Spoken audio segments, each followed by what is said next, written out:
What's up, you fucking disasters and parental disappointments, you pieces of shit? I'm just kidding. Good evening. It's the Steel Toe Evening Show. I'm Aaron. That's April. Howdy. I hope you guys are ready for fun because I came down here about 45 minutes before the show started. As Karl from Who Are These Podcasts pointed out accurately, I am a workaholic. Yes, you are. This is, I didn't realize how gay I was going to get for that answer. I know. That got really gay. What is wrong with you? But I do really love this shit. Of course, you've been working on it for, 16 years now? Probably more than anyone else doing a show. Well, no, as much as anyone else doing a show. I just love this shit. Good. I dribbled. I love it so much. I just dribbled down my chin, and hopefully nobody saw it. By the way, I have to point out the fucking shit. We have been sitting here for the 2-minute intro laughing our fucking balls off at the chat. The chat is great tonight. This is the funniest audience, and it keeps getting bigger. We crossed over 4,300 subs today. Oh. That was very cool. On our way to 5,000. Ryan Roger Athay, we all remember him, who did the Rising Stars thing on us. Yes, sir.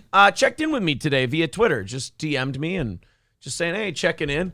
I said, hey, crossed over 4,300, feeling good. Got some great guests lined up for Tuesdays. And he says, well, I predict you're going to be at 10,000 real soon. And I'm like, that's really nice of you. That's cool. I did the projections. If we can keep up what we're doing, I think it's like April or May.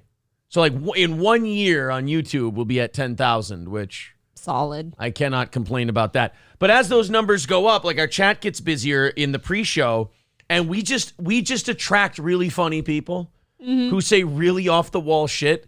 Like Bubba's Lost Everything just came into the chat and apropos of nothing just wrote, right where there, is it? Right there. I'm, in all caps, I'm nude as fuck. Just as you should be watching nude the as show. fuck. That's all he wrote. Jay Santos said, try not being cunty this evening, Aaron. I was only cunty Monday morning for 20 minutes. And then, why were you cunty? Oh, no, I was just battling people. Oh. And I was smacking around the Mind Scepter people, and then I realized, you know what? We do a lot better show than anything they do or complain about. Why don't I just do that, and they can go get fucked? All right, forget about them. Yeah, and since then, it's actually worked out pretty well. So I've been reading your guys' stuff, and Bubba's Lost Everything says, so nude watching Rays versus Yanks, World Surf League, and this live at once. So that's exotic. World Surf League? Yeah. Bubba's Lost Everything just came in hitting hard. I love him tonight. Right off the bat, yeah.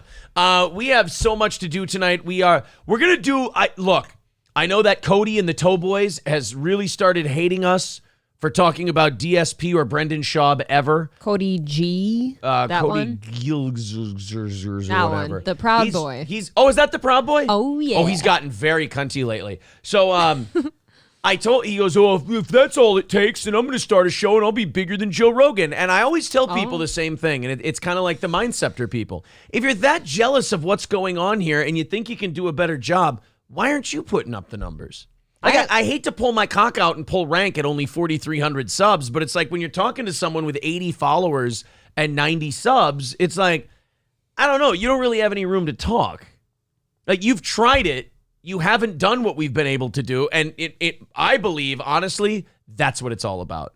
They've tried and haven't. They see us doing it. They have to latch on to something negative, and they go, right. Oh, he asks for money. I guess like 90% of the show's out there. Oh, by the way, only $265 for the goal today. Fuck. That's going to be an easy one. PayPal link in the chat. Thanks, guys. $265. It's and then we'll do overtime. Heroic recaps. What's up, you F-slurs? See? Few of those today, huh? Funny hellos from this audience. That's what you get from the Steel Toe crowd. Really funny hellos. And then Chris writes, Oz is still driving home. Oh, fuck. He really... That was very funny this morning. Yeah. Oh, thank you, Michaela. What a sweetheart. Let's go. Bubba's Lost Everything says, you have a solid backup plan. I'm boxing. I see, Bubba. I don't know what the fuck you're talking about. I want to be on his level. Yeah, that's a hell of a level. Yeah. I don't know whose top I like better. Aaron, do you have a Polaroid tank top? Says Balls Deep. Not without blood on it. I was in D.C. and... we could get you one. No, I'm okay. Ryobi says, I was wiping my ass to the intro music and singing. My wife says I'm crazy. Not kidding. Well, you are, but that's okay. I think you have to shake your booties to the intro music. Yes, and Dave Dowling, I was reading your stuff as well. You know, this is the other the things that cause me anxiety are very strange. As we get new listeners and they become regulars in the chat, I don't want to ignore the other new regulars that we gained like 2 weeks ago. Like Dave Dowling, love him. Nate, love him. Nate wrote me a message like, Nate feels a little forgotten. Really? He goes, oh, who's your favorite listener this week? Who's your new favorite listener this week? Nate, you're beloved around here. I promise. We love all of you as long as Yes. you're here. So Yanks falling apart. Yeah, Bubba's Lost Everything is giving us all the updates on what we need to know about the Rays and the Yankees. Thank you. Carlos says Yanks are doing pretty good, so being nude watching them is justified. See, I think that's the only way you watch TV, right? Am I doing it wrong? I mean, I don't, but I'm not here to tell anybody else. I'm not. John Smokin says your audience is also more engaged than many with a higher sub count. Well, that's good. I mean, that's how you keep going. That's how you build.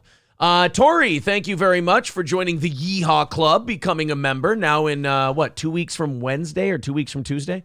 Yes. She becomes eligible for a $100 drawing. Shit, that's coming fast. Is that right away when we come back from vacation, or is it before? I think that's the Wednesday we come back from vacation. Okay. We're going to have a prize show. All right. So that knocks us down to 260. A lot of high gay Fs in the chat I'm seeing. So. I saw a tattoo is fake. Yes, I have a fake tattoo on. I put it on every day. Bro, she has a fake tattoo. Don't let her fool you. What a weird comment. Don't let her fool you. Handsome T says 3-week listener, second time commenter. Great to have you, buddy. And then, Steve on Twitter just tweeted me randomly like, I'm catching up with your morning show. I just found it. You and Oz are great. Everybody's great together. I love the variety. It's like, God, it just feels good to hear that shit. In my old age, I'm just really starting to appreciate everyone so much. I must be low T. I didn't want to get gay either, but I combed through all of my new messages today on all the platforms, and there's a lot of really nice comments in there, and I got a little choked earlier. And Sam with $10 on PayPal. I'm going to keep up with you PayPal folks as well. $250 away from our goal tonight. Thank you, Sam. Appreciate that very much. Okay. He says mod dues. That's very cute. There's the link in the chat. All right. We have a lot of things to do. Guys, remember to hit the like button. Subscribe if you feel so compelled. Like I said, we crossed over 4,300. That's awesome. Let's keep it going. Before we get to anything, Raul says you look low T. Thank you. Thank you for not making me feel paranoid, Raul. He just says you look, though. It doesn't mean you are. I look low T. Dude, I'm low on everything. Dude, I got lotion on my hands. I can't open it. Give me it, it's so slippery. You fucking chick. No, my hands are slick. You fucking girl. Oh, yeah, I'm a fucking man. I open aluminum beer cans, you fat. Jesus. You fucking... Oh, sorry. Thank you for rescuing me and the racial slurs. No problem. Rhodey Electric becoming a member for their third month. And Handsome T says... You couldn't open your beer. Handsome T says, give it to the low T guy. Now, that was intentional. I shouldn't have made that joke. Now I'm the low T guy. Oh, no. I gave you the beer so you could beef up your reputation. Thank you very much. Yul Gibbons with $5, 240 away. Thank you, buddy. So anyway, I was talking about the low T thing. April and I... Oh, shit. Here we go. This is going to make the low T thing better. Only low T guys use the term cunty. I got to look away from the chat. You guys are too funny today, and I got to make some points. I got to open a gift from a listener. I got to go through a bunch of ridiculous shit. It's a very funny show tonight. Only low T guys wear purple. I got to check in with our buddy Royce, how they're doing on their suspension. I got to check in. Look, we're not doing a DSP segment tonight. We've already done a DSP segment this week, but April's really disgusted by DSP's grunts, snorts, and burps, and I have a collection from today of the grunts, snorts, and burps that are going to be great. I can't wait. Then I have Kalila going fucking hard in the paint on Dalia, Schaub, and Callan. That sounds very exciting. In a really passive-aggressive way. It's very quick. So I got to get through this stuff. April and I played tennis today. I'm all in with tennis, like tennis and golf. That's what I'm into lately. Tennis is great. Taking a little bit of a break from golf to play tennis, a nice cheap sport. My racket was like $30, and then you just go. The high school is by the house. We go play tennis there. God, that's a fun little sport. Get some sun. Dude, we played 2 full sets, I think 21 total games of tennis. We played for 2 hours. And I knew I was in trouble when I stopped. Like, this rarely ever happens to me. I don't even think it when I'm boxing. Like, when I'm sparring, this never happens to me. I stopped sweating. I did too. I haven't done that ever. It's been, I can't remember the last time I stopped sweating while I was doing something. It's a weird feeling. Boy, that was not good. It feels like once you start, like you hit that point, it feels like time slows down and you're moving slow and everything is not working. Exactly. Yeah, it was, and then I ended up losing. That was the worst part. Fuck. You want to tell them how the sets went? I lost 6-4 and then 7-6 on a tiebreaker. That was the longest fucking set of my life. It was like, just, we had to have even points at all times where one of us would get to 40. It'd be like 40-15 and just draw out the entire thing and the other person comes back to win the point. Right. It was horrible. Let's continue on here. So we did the tennis thing. I was wiped after that. Then we came home. And now that's why I'm low T. Like all the T is out. The T, the C, the S, all of it just out of my body. So if it gets a little gay in here tonight, it's because all the manhood pulled out through through one pore or the other. He tastes like a salt lick. I really do. We have deer in our backyard. They're just banging at the window like zombies in The Walking Dead. Didn't know you could sweat away your tea, says Handsome T. No, I was referencing something, but trying not to be too disgusting. But thank you. But I was fucking. At any rate, welcome. Does that make you feel more manly? Welcome to the show, everybody. I'm bleeding and I don't know why. You killed a bug. No, I didn't. It lived. Oh, you cut yourself with this knife. I don't think so. I probably shouldn't brandish weapons. Yeah, probably on not. On the stream. There's a reason that knife is down here, though. Aaron got a present sent to him today, and I know what it is, but he doesn't. I got a gift sent to me today, and it was a really nice gift. And by the way, speaking of nice gifts, that generous fuck Chops just dropped in $80 on this program. Do you? Over there on PayPal. Thank you very much, Chops. That's going to make him, that's going to allow for his VIP to, who was it? It is. So now I'd like to announce, because I think she's in here, Grinch Girl, Chops Talk has now gifted you a VIP. Congratulations. There you go. Oh my God. Son of a bitch. Max, you motherfucker. What? So I got a message from Max, and I'm like, he never sends Max. Yeah, I'm like, he never sends me messages during the show, so this must be a fun little listener thing he contributed. I got to make sure this doesn't go on screen. I got that. Why? It is what looks like, I believe that's Lisa Ann with 2 baseball-sized cocks. Baseball bat-sized cocks. Baseball bat-sized cocks. Baseball-sized cocks would be... Baseball nugs, of course. Baseball-sized dicks would be really weird from what I've heard. Just really thick chodes. It's really weird fucking baseball dicks going into mouths. It's basically fisting. It's a fucking weird day, man. All right, so let's open this gift. Oh, let's do it. For a second, look at this peel apart. All right, can we do a show, please, before you bleed monkeypox all over me? All right. For God's sake. So, by the way, great to see Trading Stocks in the chat. I thought he was left over on Twitch there, but he's over here checking out the show. Hey, Stocks. So this is from. Do I get to say who it's from? Cody. So not Cunty Cody. Sir Schweinhund and Jive Turkey. Oh, that is who that is. Oh, wait a minute. I think I know what this is. I double checked. Do I get to guess? I can't resist. No, just open it. Because I think I know what this is. I just kind of want you to open it. I think he let the cat out of the bag. He did allude to it. On this one. But you don't know which one it is. All right. Ooh, guys, check it out. It is a Jesse Ventura action figure. Can you grab the first one there? I'm doing an unboxing now. There's my Jesse Ventura Predator one that I have. The front opens if you'd like. Stand straight. Yeah, there you go. Yeah, there's my Jesse Ventura Predator guy.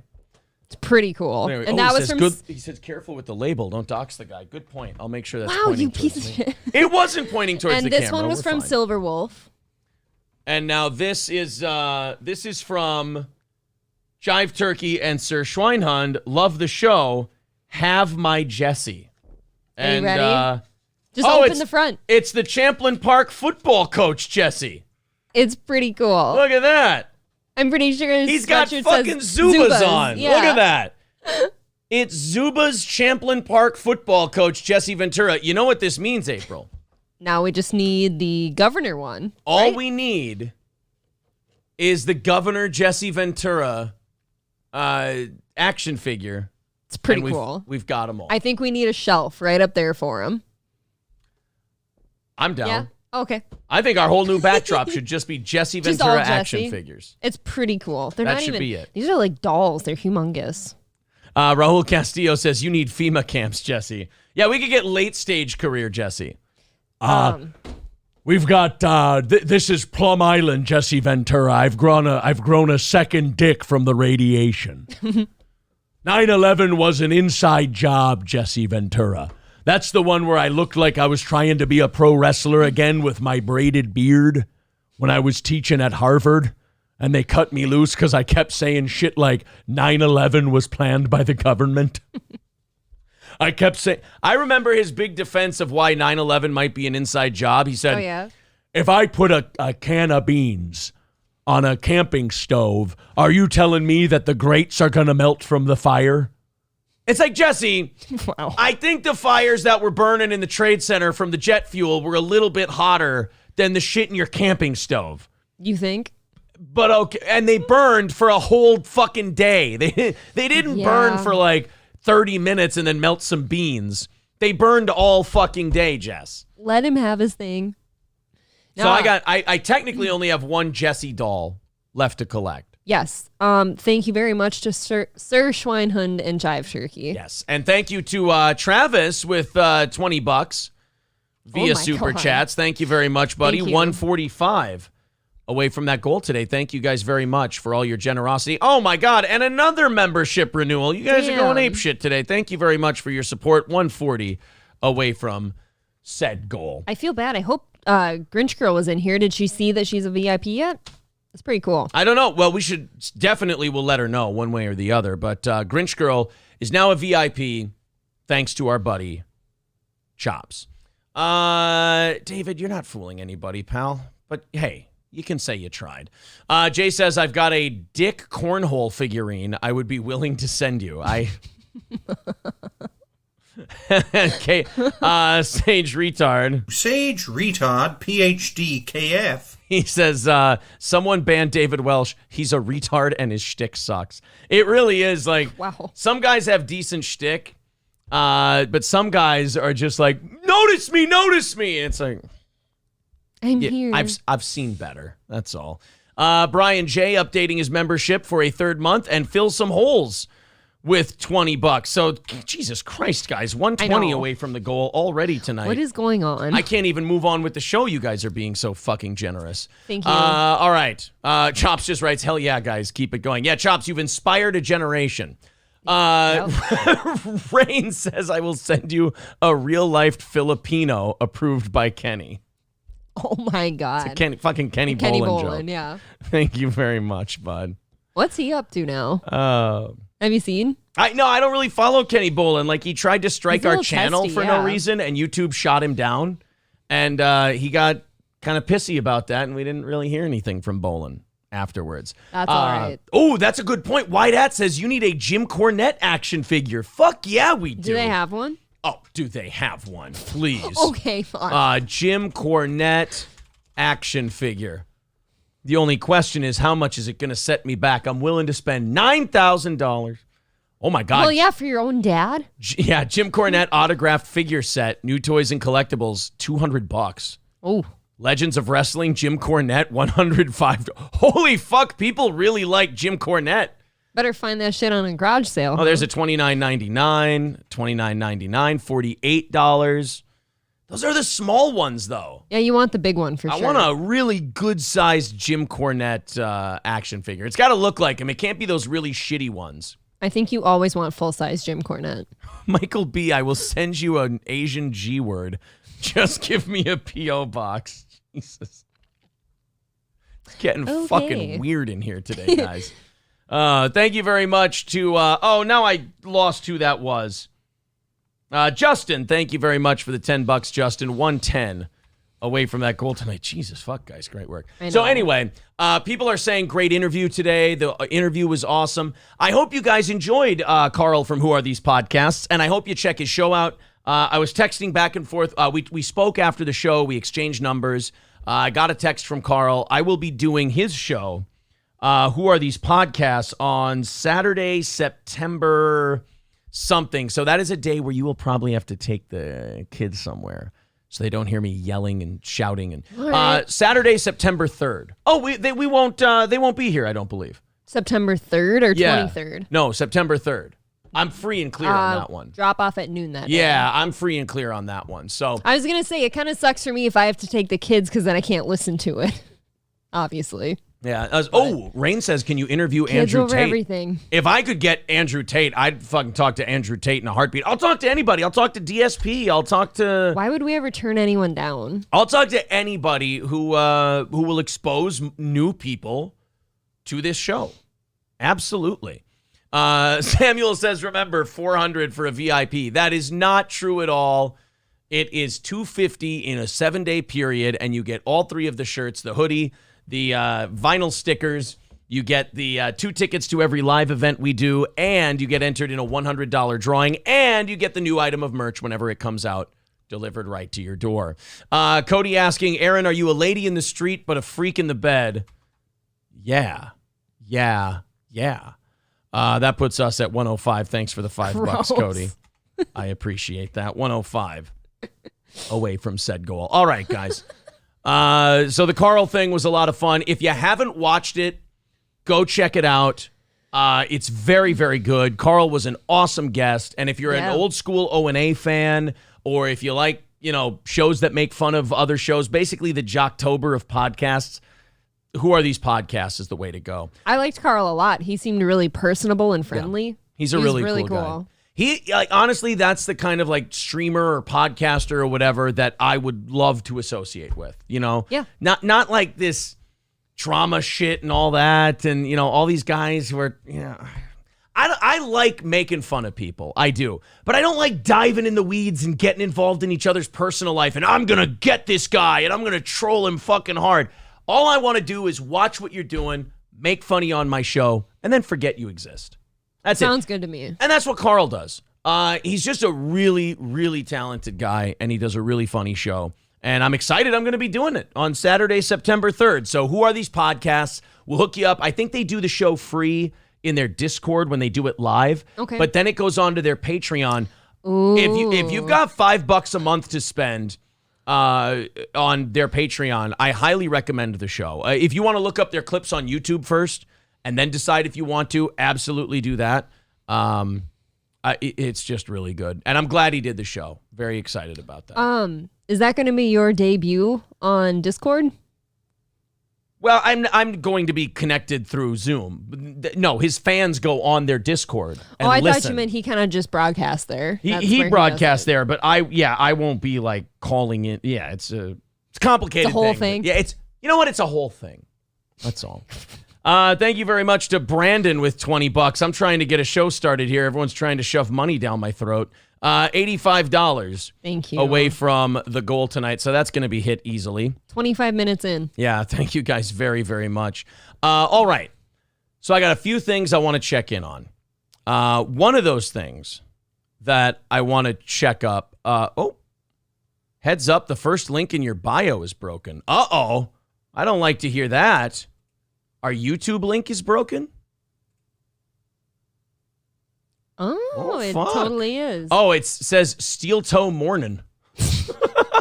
That's the country bumpkin Who's version. the fucking idiot? You, obviously. Me. How about the second link? The second link works. So if you click on our second link, Your bios still say Thursday, too. look, You don't update anything, huh? I'm kind of a lazy fuck. It's all right. I apologize for that. As long as you're giving good content. Oh, man. All right, let's, did you puke a little, Aaron, with the video I tagged you in on Twitter? You know what? Luckily, they didn't let me watch that video. They're doing something weird on those kind of websites where they're saying, disable your ad blocker or you can't watch this video. I'm having that problem on a couple sites that I prep on. And my ad blocker's turned off. I don't know what to do. I'm already pulled over. I can't pull over any farther. It's easier to donate while drinking. The night shows have proven that, says Malusier. Thank you. Maybe. Has anyone, I have a question for you guys before we really start diving into stuff here. We got to check in with Royce. YouTube keeps fucking with him. I got DSP making snorting, sneezing, and mouth noises. It's a very short DSP thing. It's not a whole bit we're going to do. And I got Kalila really going after the fighter and the kid guys. That's the one I'm interested in. So, and now I can't fucking remember for the life of me what I was going to say. I got so excited about all that stuff that I forgot the one thing I was just going to say. What's on your docket? Before all that shit. DSP snorts. No. I know all of that shit I know. I'm going to do. I'm trying to... Oh, I was going to ask the audience, have any of you, because we're going to watch it right after the show, have any of you seen the Better Call Saul series finale? Is it good? Were you disappointed? I thought I want to know what you guys think. Belusier says quit boxing. That's not what it was. I thought they could only see it tonight. Are we behind? We have it on Amazon Prime, so we get to see it the next day. Oh. Yeah, Jason says it's good. Gurmy says don't talk about it. KF saying it's great. Dude, that guy, Vince Gilligan writes the best fucking television maybe of anyone ever. Has anyone written back-to-back shows that were that good? Probably not. Breaking Bad. They were both solid. Breaking Bad, Better Call Saul. What is that, 2006? 2007 Breaking Bad started? I think 07.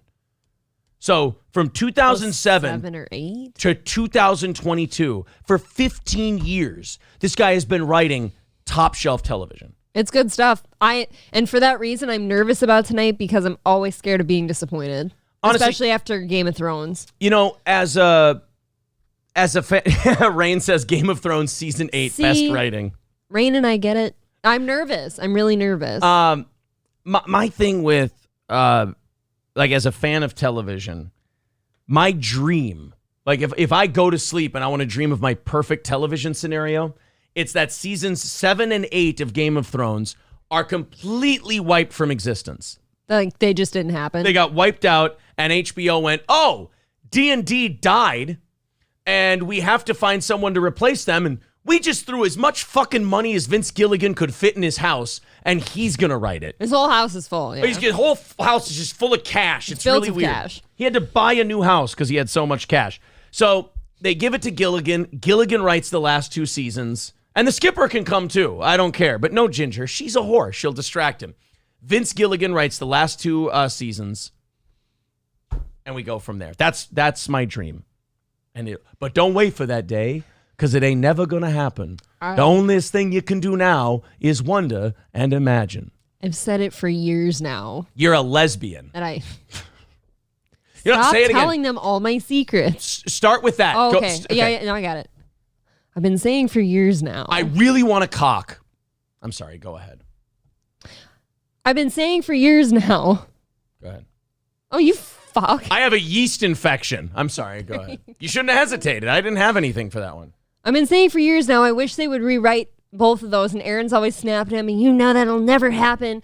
But if there's petitions out there, and if there's like enough people, there's no way. There's just no way they'd redo it. I don't know. I got my hopes up about it. Fuck. They're doing that Jon Snow thing, and I think they're going to try and use that as like a season 9. But if the trailers for that Feast of the Dragons or whatever the fuck they're doing, what's the Targaryen Civil War thing they're doing? House of the Dragon. House of the Dragon. August 21st. That looks like shit. I'm still going to watch it. I'll watch the first one until I realize it's shit. I just had a theory, too, about the Jon Snow thing. If you're right and they just pick up after where season 8 left off, you know how the dragon took Daenerys' body? Oh, that dragon will be back. It'll be Jon Snow Dragon Hunter. That dragon not only will be back, but I have theories that dragon brings her to a red woman somewhere, one of the witches or sorceresses or whatever, and they resurrect her much like they did Jon Snow because everyone was so pissed that she died like that. I have an idea. That's my idea. Here's what they're going to do. They're going to bring back the dragon, and it'll be black and trans. He just lopped off his cock. For representation. Okay. You're going to have a trans dragon. It was a boy, right?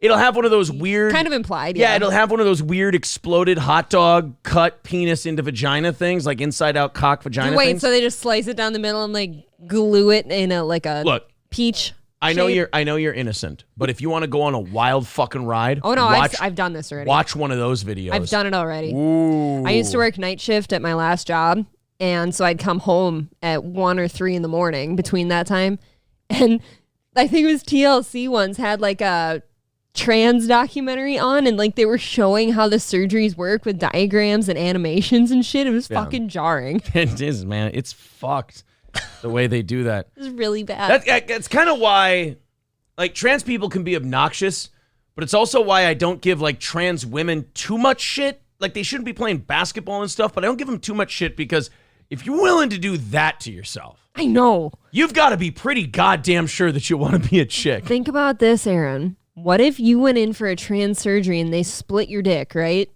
How does that feel healing afterwards? Like, what do you do to even, like do you put, like, creams on it to make it, like, soft and not crusty? That sounds horrible. Like, you got a scabby dick. Just lube it up with olive oil every day. Fucking Astroglide. Until everything's real nice. Yeah. I don't know why my Put some Bactine on I don't know why my trans vagina's right here, but it is for some reason. Oh. Thank you very much to Nicholas with $25 and Alex with $19 on PayPal. Thank you very much. And chipping in with $5. Sage Retard PhD KF. And we're $40 away from our goal tonight. Thank you very much. He says, guy from the article on Twitter has a channel, Brother Sage, no relation. Look at his populars and thank me later. Oh, well, I'm going to be doing show prep after tonight's show, so there you go. I'll be sure to check it out. Balls Deep said Game of Thrones the musical. I like it. Would that be good? Isn't that where they're going with Joker 2? I hate it. Yeah, Lady Gaga and Joaquin Phoenix. I hope both really dynamite actors and actress, of course. I really hope they're just saying that because Lady Gaga's in it, and that's not really the thing they're going to do. But I could also see Joaquin Phoenix signing up for goofy shit like that. I think hands down he would. Yeah. I don't want that to be the direction they go. Because I won't watch it. I can't read these fucking explanations about dicks and vaginas and all that. All right, let's get into our stuff tonight. Checking in with Revenge of the Sis and how their week off of YouTube has been going. YouTube, poor Roy. Like, it started with Royce. He got 2 strikes on his Daywave channel for bullshit. He actually got a spam strike because Warner Brothers, instead of copyright striking something, which can be fought and reversed because it's fair use, yes, they say that they're spamming the channel with a trailer that belongs to them, and you can't challenge a spamming strike. So it's this new thing that corporations are doing. It's fucking dirty. So it's a loophole. Right. So they got him with that. That's fucked. Then they got him with a second strike from a video like a year ago. Now, Royce tweeted today, and I was just like, oh man, I just felt for him. Like I hurt for the guy in a weird way. He tweeted this out. He says, well, thanks YouTube for giving me strikes, then sending me an email with the suicide hotline number. This isn't totally dystopian or anything. And this is what YouTube sent to Royce Lopez of Revenge of the Sis. Hi, Royce. We're reaching out because members of the YouTube community, including fellow creators, viewers, or staff, have expressed concern for your safety or well-being after coming across content you posted with references to or actual suicidal or self-harm behavior. Now, if these are people who don't like him and they're doing this to his channel, you're a fucking asshole. Yes. And you're just the dirtiest piece of shit there is. And it's just like, go do something productive. Honestly, that's the sick part. They consider this very productive. If this is what makes you happy, and I know it doesn't, like nothing will make you happy, but like if this is what you feel is like getting somebody or owning somebody, try to hear me. Because I know you don't listen to people. I know you're convinced that no matter how badly you get kicked in the teeth, you think you've won. When you do shit like this, like those of us who look at it from the outside in, we just kind of pity you. You're just kind of a pitiful guy. Like no grown-up goes to a channel, obsesses over it, and goes, I dislike this so much, or bad enough, I heard someone else dislike this so much that I'm going to strike it. I'm going to fuck with it on YouTube. I'm going to spam it. It's like, look, just because it didn't work out for you doesn't mean you need to drag a guy like this down with you. So they sent him, we encourage you, or they said, it's not uncommon to turn to suicidal thinking and self-harm as ways to cope with painful emotions. Talking to someone can help you process these emotions, as well as get support through a difficult time. We encourage you to use the resources listed in our help center, and then they send them the National Suicide Prevention Hotline, the Crisis Text Line, and all of that shit. We care about you. You are not alone, and help is available. So it really is just like kicking the guy in the dick. And that is the type of people that would do that to a channel are just bottom of the barrel, unhappy. You know what I mean? I could never imagine myself going after somebody that way, no matter how bad I hated them. Yeah, I mean, I've hated some people, and usually people that I hate in life, I just kind of don't associate with. It's just like we've been exposed to like some of the seedy underbelly of the internet as we've grown on YouTube. And I will say, as much better as YouTube is than Twitch, there is one thing that Twitch has on YouTube, and that is that like the really dorky, shitty, seedy underbelly people just kind of go away. Yeah. Like they did, but on YouTube, it's like the saddest, most depressive people. Like they have to latch on to something and they do shit like that. And it's just like, it's all they've got. They're convinced though. And here is where they are legitimately frustrating. They are convinced, no matter what you say, they are convinced that they've accomplished something. Yes. And you're like, no, dude, we're not playing 4D chess here. We're not saying one thing and meaning another. We're telling you we feel sorry for you. Oh, got those guys. They said they feel sorry for us. It's like they're sitting there and someone, like a hangman, is putting a noose around their neck. It's like, oh, I really triggered this hangman. I've got him. And then they hang them. And with their last breath, they're like, oh, so fucking triggered, bro. Dude, I think we made the example the other night, too, of like the people that used to behead. Yeah. Like the king beheaded you. Oh, I got the king, man. I mean, I guess. Sure. If that's the way you want to roll with it. It's just shitty. Go get a job. Stop listening. Hi, Maine says, oh, those guys are on Twitch, but they're just watching Amaranth. Yeah, I suppose so. Rain says, hating is satisfying when you have the right target. Oh, no. I'm not saying that hating shit and thinking it's shitty isn't awesome. That's fucking rad. Don't worry about it. I'm talking about like shit like that. Like Royce has people going to YouTube and saying this guy's suicidal and shit like that. That's like a level of uselessness and pathetic that will never register with that type of it's like arguing with your child. It's like halfway through you go, why am I fucking doing this? They don't get anything you're saying. Yes, exactly. Beta. That's exactly. I just feel like there can be a difference between hating somebody. Like you can hate someone and just like I said, maybe just not associate with them. I've hated plenty of people before, but these people are doing they're taking action against said person that they've probably never met in their life. They just watch them on a screen. Red Panda says they are unhappy because they never got Pokimane feet pics. I'm sure if we put up a pie chart, that's a big slice of it. Yes. For sure. Loaded Wrench says, I'm down to one stream on Twitch. 6 to 10 all have been banned. So of the channels he listens to, God, they're just on a warpath. That's insane. They are just losing their shit. How long before my little goat channel gets banned? Mary's Milk Monsters are going to be gone pretty soon. The fucking duck channel is somehow going to be white supremacy. Why are there only white ducks floating in the water? Black people can't afford as many ducks as white people. Black ducks matter too. In fact, they could be more expensive. But now we're talking about selling them, and that runs into its own problem. Problematic. Yeah. Jay Santos says, I come up with my best jokes talking to people I hate. Michaela says, I'm down to 3 Twitch channels also. So they really are just fucking going after people. Jesus. That's insane. Like, why do you want to keep removing people from your platform? Like, wouldn't you want to just maybe loosen up your grip a little bit and just keep the majority of people using your platform? Here's the big difference between Twitch and YouTube. Some of it's terms of service, don't get me wrong. Ads? No. The big difference between Twitch and YouTube is run by a computer, an algorithm, and they'll spit out the judgments and the determinations, and they get it right most of the time. Twitch is moderated by armies of humans, and one of them is the deer lady. Oh, God, that's right. I forget about her. Right. When you have people like that making the final decision on what content is okay and what's not, and these fucking animals and demons are running amok, you're going to end up with a lot of people kicked off the platform. We literally have deer making our decisions on Twitch. Yes, we have deer. Yeah, Jaime says Deer Girls Gone Wild. That's what you have over on Twitch. Yikes. Thick Cheney subscribing for his 4th month. Thank you very much, buddy. You guys are $35 away from our goal and doing awesome tonight. Thank you.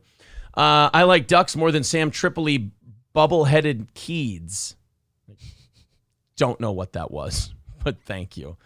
All right. Simmer down, Michael B. I barely know you. What is going on here? Guys. Behave. Do you see how much fun this show is? Do you see what a great time? Do you see the guys we don't give attention to who are going me in the chat? We just ignore them and they just kind of go away. Just fucking have fun. Stop fighting with each other. Return Trip says Reddit and Twitch mods aren't human, but you're nice to say so. You're right. You know what? They're a different. They're at one point they were humanoid-esque. They were something resembling human. Right. Whatever they are now. And my God, I think worse than being a Twitch moderator is being a Reddit person. I think that might be the lowest form of shitbag in the world. What I've seen is a Reddit. I think you know what? I'm going to give this credit to Discord. A Discord person is above a Reddit person. What I've seen of the subreddits you've showed me, I've got to imagine I wouldn't want to spend time on there. That's how I feel. Right. Mad Max Mardigan says, now see if someone were to petition that DSP may be suicidal to the point where YouTube sent him the hotline, would be hilarious as long as it doesn't get him taken down. And that's why I'm not for that shit, is because I don't want people losing their channels. I don't want people getting taken down. That's not right. That's not fair. That's horseshit. But I feel like that's an attitude a well-adjusted, decent human being has. Sure. And not like you people came a long ways. Thank you. People who do that are not going to listen to someone like me. They're not going to pay attention. They're never going to like somebody like me. I'm going to be gay and this and that. And that's fine. Don't do things that run the risk of getting channels removed, because that can always come back and happen to you too. Dude, honestly, I want everybody to have a channel. I want everybody to do a show. And, being a capitalist, I want the marketplace to sort it out. Yes. And the problem with the people who want channels taken down is they don't want the marketplace to sort it out because the marketplace has already rejected them. Nikki Fruit Loop says Ghislaine Maxwell was a literal Reddit moderator. Enough said. Oh, the person in our chat. Yeah. Oh, no. No, Ghislaine Maxwell. Ghislaine Maxwell. Yeah, not our fuck. Ghislaine Maxwell. Sorry, I forgot there's multiple. Ghislaine Maxwell, yeah. That's insane. Rain says, can we cancel BLM but legally? No, I think they're canceling themselves with all that financial fraud and shit. I think you've noticed their profile has gone way down since they found out the lady who founded it embezzled like $6 million. Haven't heard much from them. No. Somebody did ask about the Raleigh's live event. I talked to Raleigh today. It's going to be the Friday of Labor Day weekend. September 2nd. September 2nd, 3 to 5 p.m. We're going to get one of those handheld streaming cameras. Okay. And we're going to go live with those periodically throughout the live event. And we're just going to have fun and go drink at Raleigh's and just have a pisser is what we're going to do. So passes to that will go up tonight. We're going to get that done. All right. Let's get into the DSP stuff. Now, again, this is not a big, long, giant DSP segment. This is just simply, I noticed these things. These were fun clips that Snort Hogan put up. I want you to remember that. Snort Hogan. I want you to go to YouTube right now if you like DSP shit. I want you to go to Snort Hogan's channel. He's at, you know what? He's at 1,950 subs. Get him to 2. If we got like a quarter of the people listening right now to go to Snort Hogan and subscribe to his channel, let's see if we could get him to 2,000 tonight. Be pretty sweet. Guys, here you go. That's Snort Hogan's link right there in the chat. I want you to check that out. I want you to subscribe to Snort Hogan, and I want to see if we can get him to 2K tonight. It's a worthy channel. Yeah, he's great. He does an awesome job. He's another guy like Duty Streams, where I don't know if he got this from me, but I did tell him at one point on the show. I said, you got to add some commentary into your DSP shit, or he's going to end up getting you clipped, and you don't want that.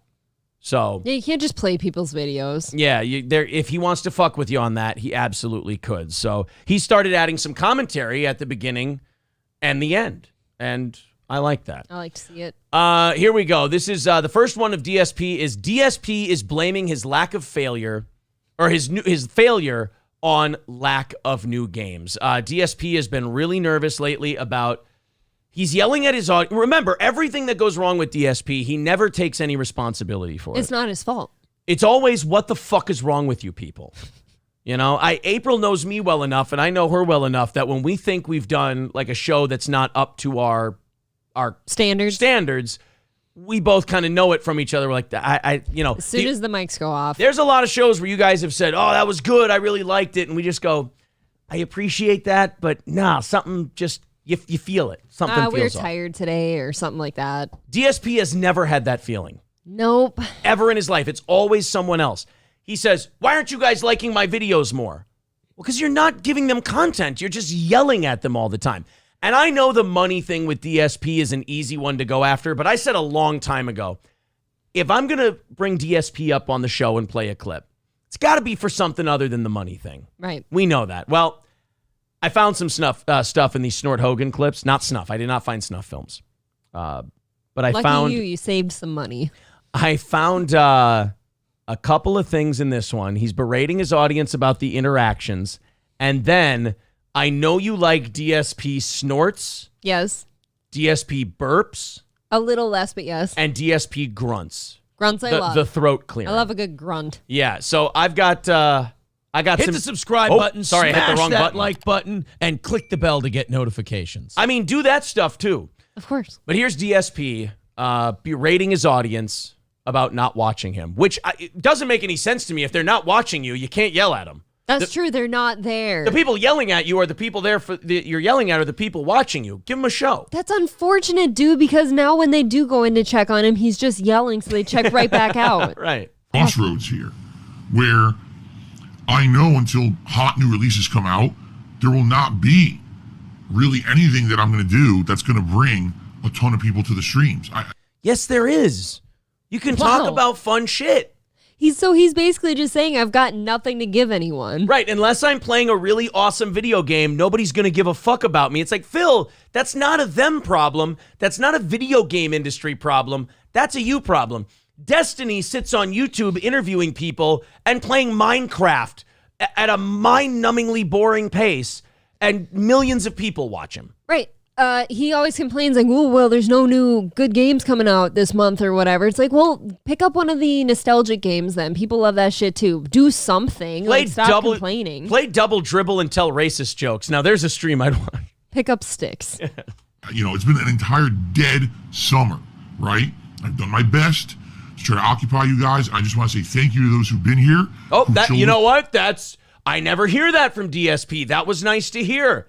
I would like to hear that a little more, along with some content and humor. But that might be a first thank you I've heard. First thank you I've ever heard him say. And who continue to support my streams and my content, despite the overwhelming lack of notable new releases. And again, here it comes. I want to say something that a lot of people take the wrong way.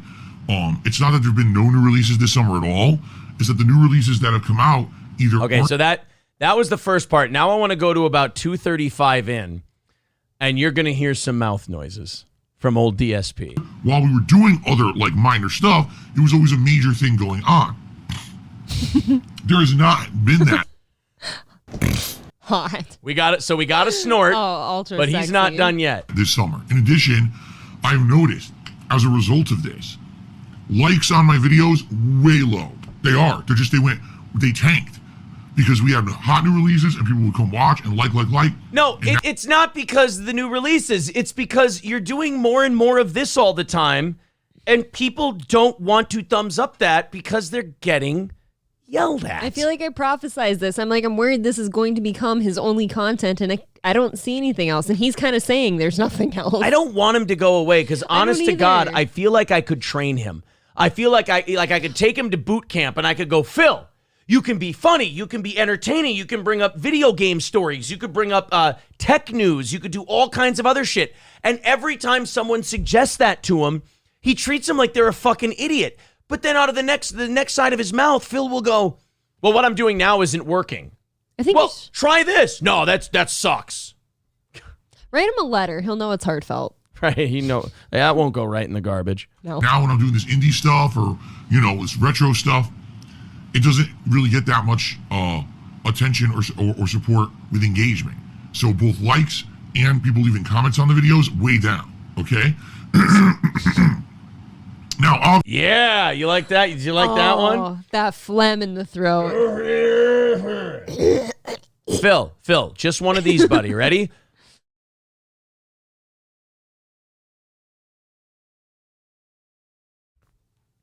They didn't hear a word of that. Oh my God. Ready?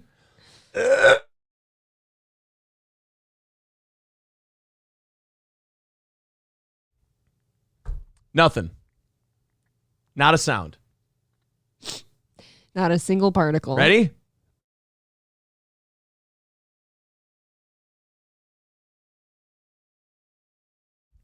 Nothing. I can't hear that again. Nothing. I can't do it again. That hurt. That's fucking gross. That was disturbing. Just get a cough button, buddy. I've never heard that before. That's all. obviously, again, I fully expect that once new stuff starts coming out, this will change. But we have to get to that point. So that's the discussion today. What do we do? We're going to talk about the schedule for the... All right, so that's all I wanted to show of that video. There's more disgusting noises in the next one. Dude, he's a sexy guy, but he fucks. Oh, I bet you him and what's her name, Kat? I don't know. Jasper? You think that's who fucks? Wow. You and I were on way different wavelengths there. I bet Jasper fucks. You think Jasper fucks? Him and Gordy should hook up. Azermain's Ward says, I have been smoking for 30 years and don't sound anywhere near as bad as Phil. God bless. Well, he eats out a lot. He's got a lot of phlegm in there. Oh, my God. Maybe it's just Applebee's fat and gunk clogging up. I'm sorry, guys. It's just Indian food. It's backing up into his throat. Yeah, it's just backing up into his throat. It's chewing his cud. So as far as the whole, well, it's because I'm not getting new video games. That's why I'm not getting likes. It's like, no, you just keep yelling at people and you're not fun. Like, I look, there's plenty of people who do great interaction with their chat. I'm not saying I'm the lord of it, but watch what we do. You're great at it. With our chat. That's how you treat the people who support you. That's all. Put on like a happy face every now and then and say thank you. Like, I don't know if I've ever seen him smile. Ever. That's the biggest problem. He's like, nobody interacts with my stream or likes it. You have to give them something to interact or like with. Yeah. I mean, you have to be charismatic. You have to be entertaining. You have to be personable. And you're purposely the opposite of all of those things. Maybe you're just prickly and unapproachable. That's pretty much it. Nate says, I told you Nate's being needy lately. And I like Nate. I want him to know we love him. Nate says, I want you guys to drink on the show more often. All right. Don't threaten me with a good time. Doesn't bother me. Nate, read my comments. Nate, we love you. Stop it. You're fine, buddy. Thank you. Was that M.A. Mahalik with $2 says TLDR, I did nothing wrong. That's what he's trying to say. I want to keep doing this lame shit that I'm doing. I don't want to take any responsibility. You guys, tell me what I should do. Thank you very much to Alrix for renewing his subscription. And that's going to put us $30 away from our goal.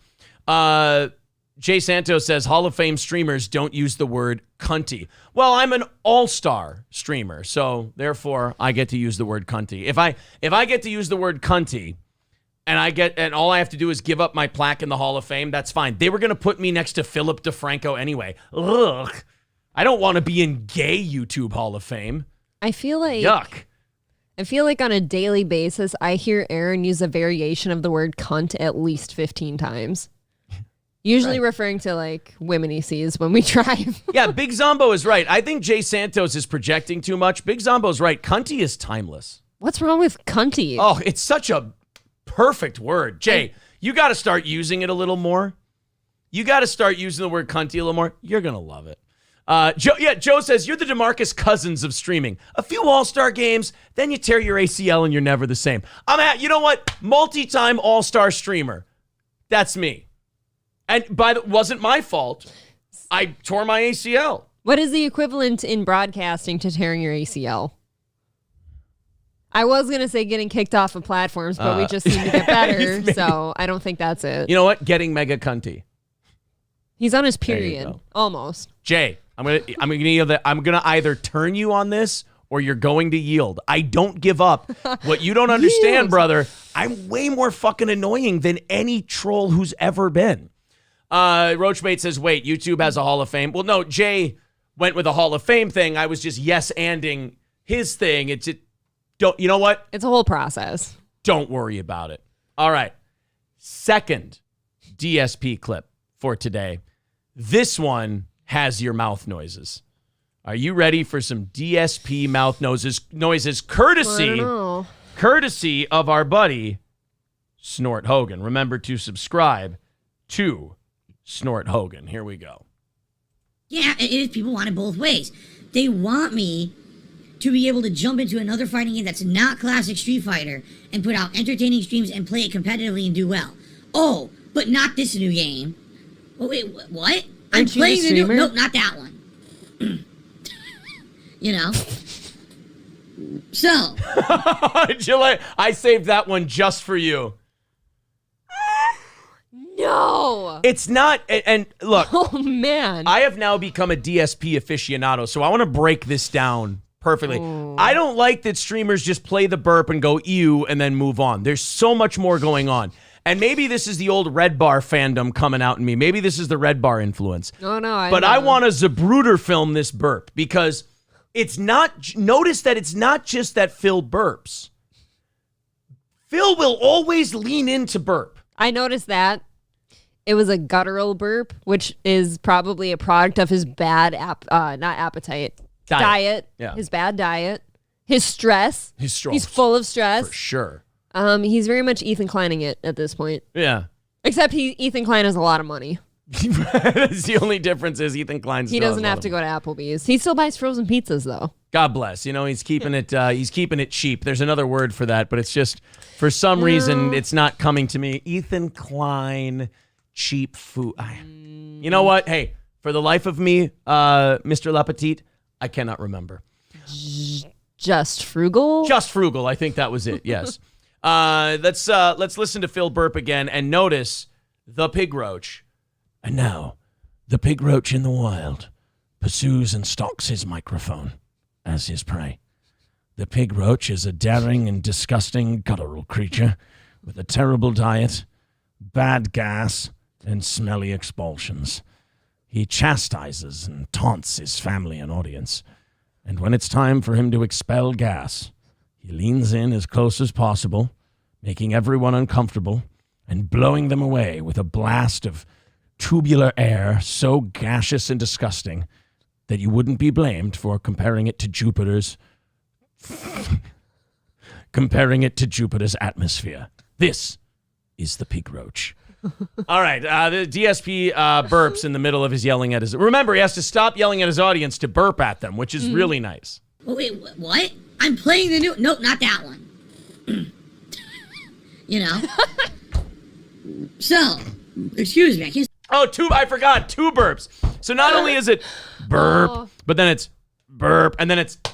Let's really hit our chest. Oh, it's so hot. Like we're Bill Swirsky's super fans having a heart attack. I don't know how you're not slip and sliding over there. It's just, I got a giant boner. It's just that, so. What am I going to do with it, on camera? I bet it smells. That fucking microphone. My boner? For some reason, it reeks like... No. Reeks like roasted pineapple. It's very odd. Ew. All right, back to Phil's burps. You know? So, excuse me, I can't stop burping now. Whew. So let a third one out, you fuck. That was 3. I love that. I can't stop burping. Let me give you one more for good measure. I can't figure out why people don't like my streams and come to them more often. They don't want to get yelled at and burped at. They don't want to get gassed out. Well, could he at least lean away from the microphone or hit the dump button? I mean, there's two like really successful moves you could have here where they don't hear the burp. This lazy sack of shit wants everything to change around him. His station in life, his channel, his success, everything else. He will not do a fucking thing to make it happen. Everyone else around him has to change. He just wants to keep doing the same thing and magically make it popular. He's starting to feel kind of roach-like. Like, if anyone who knows roaches, they creep around like in the dark when people kind of aren't around. People don't notice them until they're in their food. You know, they just cause destruction and they're kind of generally gross. I hear you. He's kind of coming off that way. Victor, yes, that's what I'm saying about Ethan and the food budget. Yes, that is the perfect word to use. And that is a real word. I've never tested it on YouTube. That's not even the one I was thinking of. Victor was giving me an out. Yes, balls deep. Miserly. He's very miserly. Oh. KF says, Aaron, how much would it cost for you to take a good lick of that microphone of DSP's? There's not, dude, I can't. I can't put a number on it. That thing has to stink. There is even... I know none of you can see this at all, but there's a huge difference between our microphones, even although they're the same microphone. And it's because Aaron does all of these spitteral impressions at all times, and he spits all over his microphone. There's like little microbes on the end of yours that are not on this one. They're like a yellow color. I have microbes. They're not on this one. Interesting. Ryan says, is Aaron and April a couple? Yes, we is. We is indeed. Even more says, I'm glad I'm not the only one who saw him eat that chili dog this weekend. Oh, are you kidding? It fucking haunts my dreams. Did I miss that? You know what my problem is? I listen and don't watch a lot. I just listen to it. So I didn't see him do it yet. Okay. Rain with a very funny comment. He writes, I want DSP to suffer from diabetes. Suffer. Dude, he's probably got like acid reflux at this point. That's why he burps so much. Zyro writes, Steel Toe softball team is in the championship next week. A win at the 7:15 or 8:15 gets you another plaque. Could use the owner for some pictures. Well, I don't get told these things. I was going to say, I haven't heard of the softball team in a long time. I haven't been able to make any games this year because of our broadcasting schedule. We had Corey doing a show last year, so we were able to make it to all the games. I can't make it to any of the games this year. And I think because I haven't made it to any games, they stopped sending me the league emails. Either that or the general manager I hired. The general manager I hired stopped sending the team emails out every week. Maybe I got taken off the mailing list. Maybe I'm on the maybe I'm like Spider and I'm on the pay no mind list. I feel like he wouldn't do that. I feel like he just stopped sending emails. Maybe. I haven't gotten the update. I thought the team was struggling. I thought maybe we sucked this year and it fell apart. I quit asking you because you never had anything interesting to say about it. Yeah, now I find out we're in the fucking championship next week, just like last year before we head to Las Vegas. All right. We're in the championship. Can't make it this year. What do you say? You know what? Maybe we find a way to do that. Maybe we record a show and premiere it. I don't fucking know. We'll see. We'll see. But, Zyro, if you're still in the chat, are they sending out emails? Have they been sending team emails and I haven't been on them? You're not going to hurt my feelings. But have they been sending those out, or have they not been doing that this year? Be interesting to know who that is. Yeah. Well, I don't want to out the guy. So no, of course not, but you should message whatever, Aaron. But yeah. Let me know what's up with the softball team. Zyro says, but we're a playoff team. What? We were, but we are a playoff team? What does that mean? Oh, we were having a bad year, but we're oh, wow. So we had a really shitty year and we've been taken off in the playoffs. That's awesome. So are we doing the email thing and I'm just not getting them, or no? See, now we're just doing a softball stream because I'm all excited. I don't know. Oh, you know. Oh, it's Roger. Oh, it's my cousin. He says, no, your general manager is lazy, too many kids. This is Roger. Well, shit. Well, we might have to take a night off next Tuesday. Thank God for Roger. We might have to take a night off next Tuesday and go to the softball game. Because if we're in the championship, I got to see that shit. So yes, absolutely. Like the video, subscribe, all that shit. Let's have some fun. I got to get to circumcision trending on Twitter. I have a shark story that's going to scare the shit out of April. And we have a follow-up on that guy who got punched in the head at that Wendy's. Remember the 68-year-old man who got punched in the head by that giant black dude? Is he dead? I have an update. That's all. Okay. I've got an update for you. I feel like he might have died. Well, I mean, it's 68-year-old guy gets his fucking head caved in. There's always a chance. $30 away from our goal today. You guys have been awesome this evening, and I appreciate that. All right, April, here is Kalila taking thinly veiled shots at Brian Callen and Chris D'Elia. Guys, you know who this is from?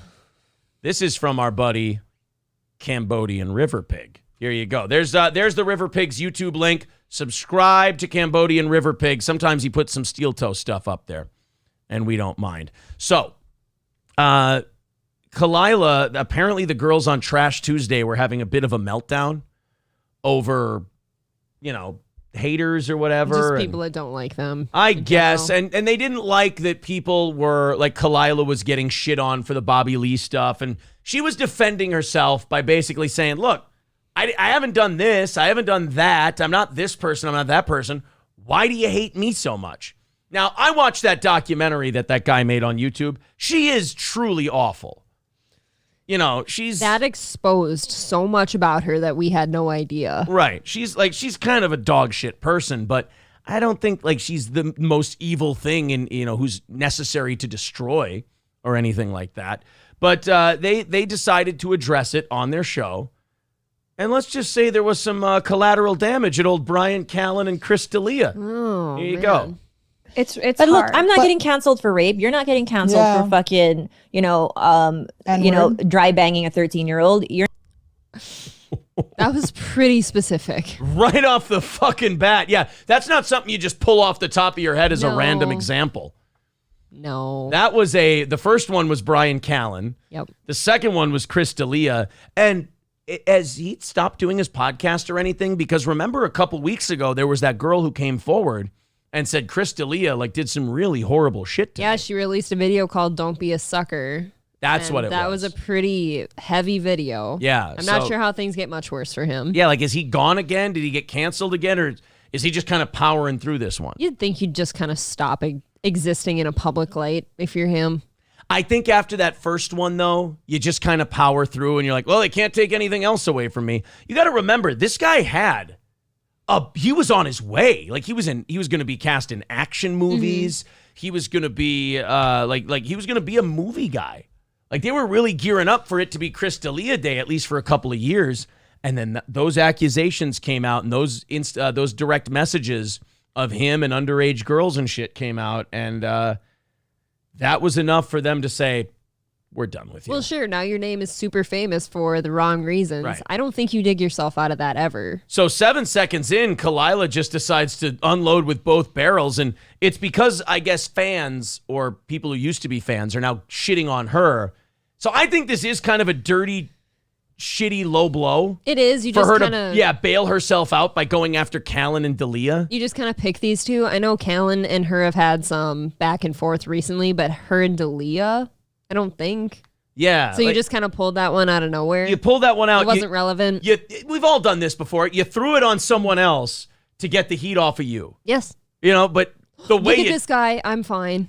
But the way you did it was you brought up rape allegations, which is pretty fucking crazy. It's really heavy. Yeah. It's but hard. look, I'm not getting canceled for rape. You're not getting canceled for fucking, dry banging a 13-year-old. You're not doing we're just, I like She's Esther. fucked up. This fucking Esther on this show is great because she is the innocent one. Annie Lederman has been a comic for 20 years. She's had her soul broken. She's shit. The blonde one? Yeah. Kalila is what she is. This Esther seems like the only woman on this show who still has hope and wants a future, and has a hope in her eyes and dreams and shit like that. Sure. The other two are just bent and broken or otherwise manipulative, in Kalila's case, people. And she's just sitting here listening to her say this shit what the fuck? I didn't think we were going into this territory today. Did you just say rape? I mean, I was trying to have a fun night. Not supposed to be saying rape. Our mouths get us in trouble. We get a lot of certain hate for it. People don't like our personalities or whatever. But it's like we're not. There's far worse things out there. And I'm We're okay just with outspoken, and people don't like that. And they're being outspoken. We're getting mad at them for being outspoken because it's like cute. Thanks, guys. Yeah. Like, thanks for watching. Like, you're gonna like shit on us or whatever. Who cares? Yeah. It's like, who cares? It's like, I stand by the shit I say. I like who I am. I like how I act. And now people were troll people were listening to Annie Lederman say that, and they're like, "Oh, we're so getting to her." And it's like, look, I'm not a big fan of that show, but that is definitely not you getting to her. That's the opposite of getting to her. That's her going, "Look, am I annoyed by the shit we get? Yeah, but like, you talk shit, then I talk shit about you. That's how the game works." So I would have to say they're at least minimum annoyed by it, though, or they wouldn't be talking about it. Because things that don't really bother us, we don't bring up here. I think the real Joe is right, though. That Esther, the third one, she does look like she regrets her decision to quit being a lumberjack. You can tell I was thinking more hippie. It's taken a toll on her arms. They've gotten really thin since the lumberjack days. She was a bit frail. Yeah. Kalila just completely throwing Callan and Dalia under the bus to get the heat off of them. It's like, there's things you can do to get the heat off you when people are being shitty to you on the internet. But like dragging out years old rape allegations and like the Chris D'Elia shit, it's like, whoa, it's like they weren't talking about those two. She just brought that up out of nowhere to get the heat off of her show for getting shit talked on the internet. I mean, like I said, that's a low blow. I agree. I feel like if you're going to address it at all, you address the actual thing that's going on and don't pass it off to somebody else. Yeah. Because now you kind of look like a bitch. You do. You just No look offense. like, again, not enhancing the Kalila brand, which has certainly taken a shot the last few weeks and months. She looks dirty. Oh, she will. I'll give her this credit. She'll do anything to win. Anything. Fucking anything. To be above it. Like, and use other people, I think. Yeah, I think she you're definitely used him. Yeah. So anyway, there's the Cambodian River Pigs link. Make sure that you subscribe to the River Pig. What are we, 35 or 30 bucks? I think we're 30 bucks away from our goal tonight. There you go, guys. PayPal link in the chat if you want to chip in that way. We've also got the super chats and the memberships count as well. And of course, when we hit that goal, we do an extra 30 minutes of overtime. So thanks a bunch for chipping in. It's JP, so I gotta tag you, Aaron. Sorry. All right, so we got another Jordan Peterson here. Jordan Peterson tries to remember the alphabet. Oh no! Fuck this. You know what? This could be good. His teeth are so bad. If you're gonna be a public figure, could you at least get your teeth fixed, please? I think Canadians are kind of like Brits in that way. It's gross. There is that. Let's play the latest Jordan Peterson supercut. I love these. And I love seashells, and I love seashell things. I love things with seashells and lighthouses on them. I like this, and I like the Command and Conquer cutscene splices. They're very funny. That they do with Jordan Peterson. Blind people, how can you not see? Just open your eyes, idiot. Do I know of what I speak? No. But since when do you care what I think? Can anyone remember the entire so-called alphabet? A, B, E, S, G, I, E, K, G, B. No one. It's too complicated. I have devoted myself truly to France. We, honestly, gigantic dick and balls have proved an unstoppable combination. This is from extensive experience, so to speak. If you think that I will stop flirting with children, think again, sunshine. Blind. Oh boy. What the fuck? Whoever's making these is a genius. Yeah, Sage, can we get Very Tall Bart did this one on Twitter, at Tall Bart on Twitter. Holy shit, was that funny. If you think I'll stop flirting with children, you're wrong. Think again, sunshine. Michael B. writes, this is childish. It really is. It's hilarious. And by the way, Sage, don't ever stop tagging me with annoying shit, ever. I use probably 3/4 of it on the show. It's a good ratio. Don't you worry, buddy. You just you keep her going. Thank you to Sarah for the $10 on PayPal. Very generous of you. Thanks for supporting the show supporting it financially. Now, here's where DSP is wrong about something. Supporting a show doesn't mean giving it money. Supporting a show can mean hitting the like button. It can mean subscribing to the channel. As a matter of fact, I don't want you giving a fucking dime to this show unless you've hung around for a while and you believe in it. Be convinced that you like this show. Share the show with your friends. Like the show, subscribe, all of that stuff. Thank you guys very much. And Sarah, thank you for your generosity. Go ahead and take care of Ellis there. The mods have I've given the mods the authority to just go ahead and slice the head off of anyone. I want to liberate them. They don't like the show. I want to liberate them from their angst. Get out of here. Balls Deep, thank you very much for the $5.95. Appreciate that. He says, JP's natural cadence begs to be cut and soundboarded. Why would I do that? Yeah, he is fucking awesome, man. Yes. Thank you very much. Balls Deep, 15 away from the goal tonight. There we go. KF says, you've really annoyed the retard crowd. That's a good thing, Bucko. I know. If you don't think I'm loving every second of just like frantic, making these people so frantic and crazy, I just love it. That's the thing. Like, they think they're going to get at this show and stuff by calling us beggars, but Aaron's little guy moves and stuff every time he gets one of those messages. I'm way too annoying for that, dude. He loves it. I'm just so much more annoying than you are. And also, it's the one thing I hate about this show is that we have to ask. Look, we got a staff and everything. But you guys actually, the people who are trying to do that, they actually now make it fun because I kind of consider it a challenge. It's nice. God said death was a release, not a punishment. Oh, that reminds me. I want to see if they made new Jordan Peterson Command and Conquer splices because I know they've been making a shitload of those. I got one more thing I want to do before we do that. Let's all press the dislike button. Boom! That guy's gone too. Oh, did you get him? Yeah, this is fun. I like damn this you. shit. I want one. Let's go to Michaela says can't wait then. God bless all of us mortals with death. Wow, that's wonderful. Deep and dark. All right, Jordan Peterson, Command and Conquer. Let's see if we've got some new ones. When's the last time we did this? Probably on Sunday or Monday. It looks like time ago. I think we got them all. I think we got all the Jordan Peterson Command and Conquer things. 4 days ago? Oh, wait a minute. Wait, Jordan Peterson rallies you to defend Brighton Beach against the Soviets. Command and Conquer Red Alert 3. I don't think we've seen this one. I don't think I've ever played Command and Conquer Red Alert 3. The Soviets are closing in with an airborne force. It looks like they're going to paradrop into the city. We cannot let them take Brighton Beach. You must hold them off. Man the barricades. Keep the degenerates away from the children. That seems like a fucking intense game. And it all works. Yeah, it does. Keep the degenerates away from the children. Oh, terrible news. $5 coming in from Dear Butch. He says, Aaron Detires has left Minnesota. Shit. That's too bad. I'm glad to hear he at least was able to leave. Yeah, I guess that part's nice, right? Yeah.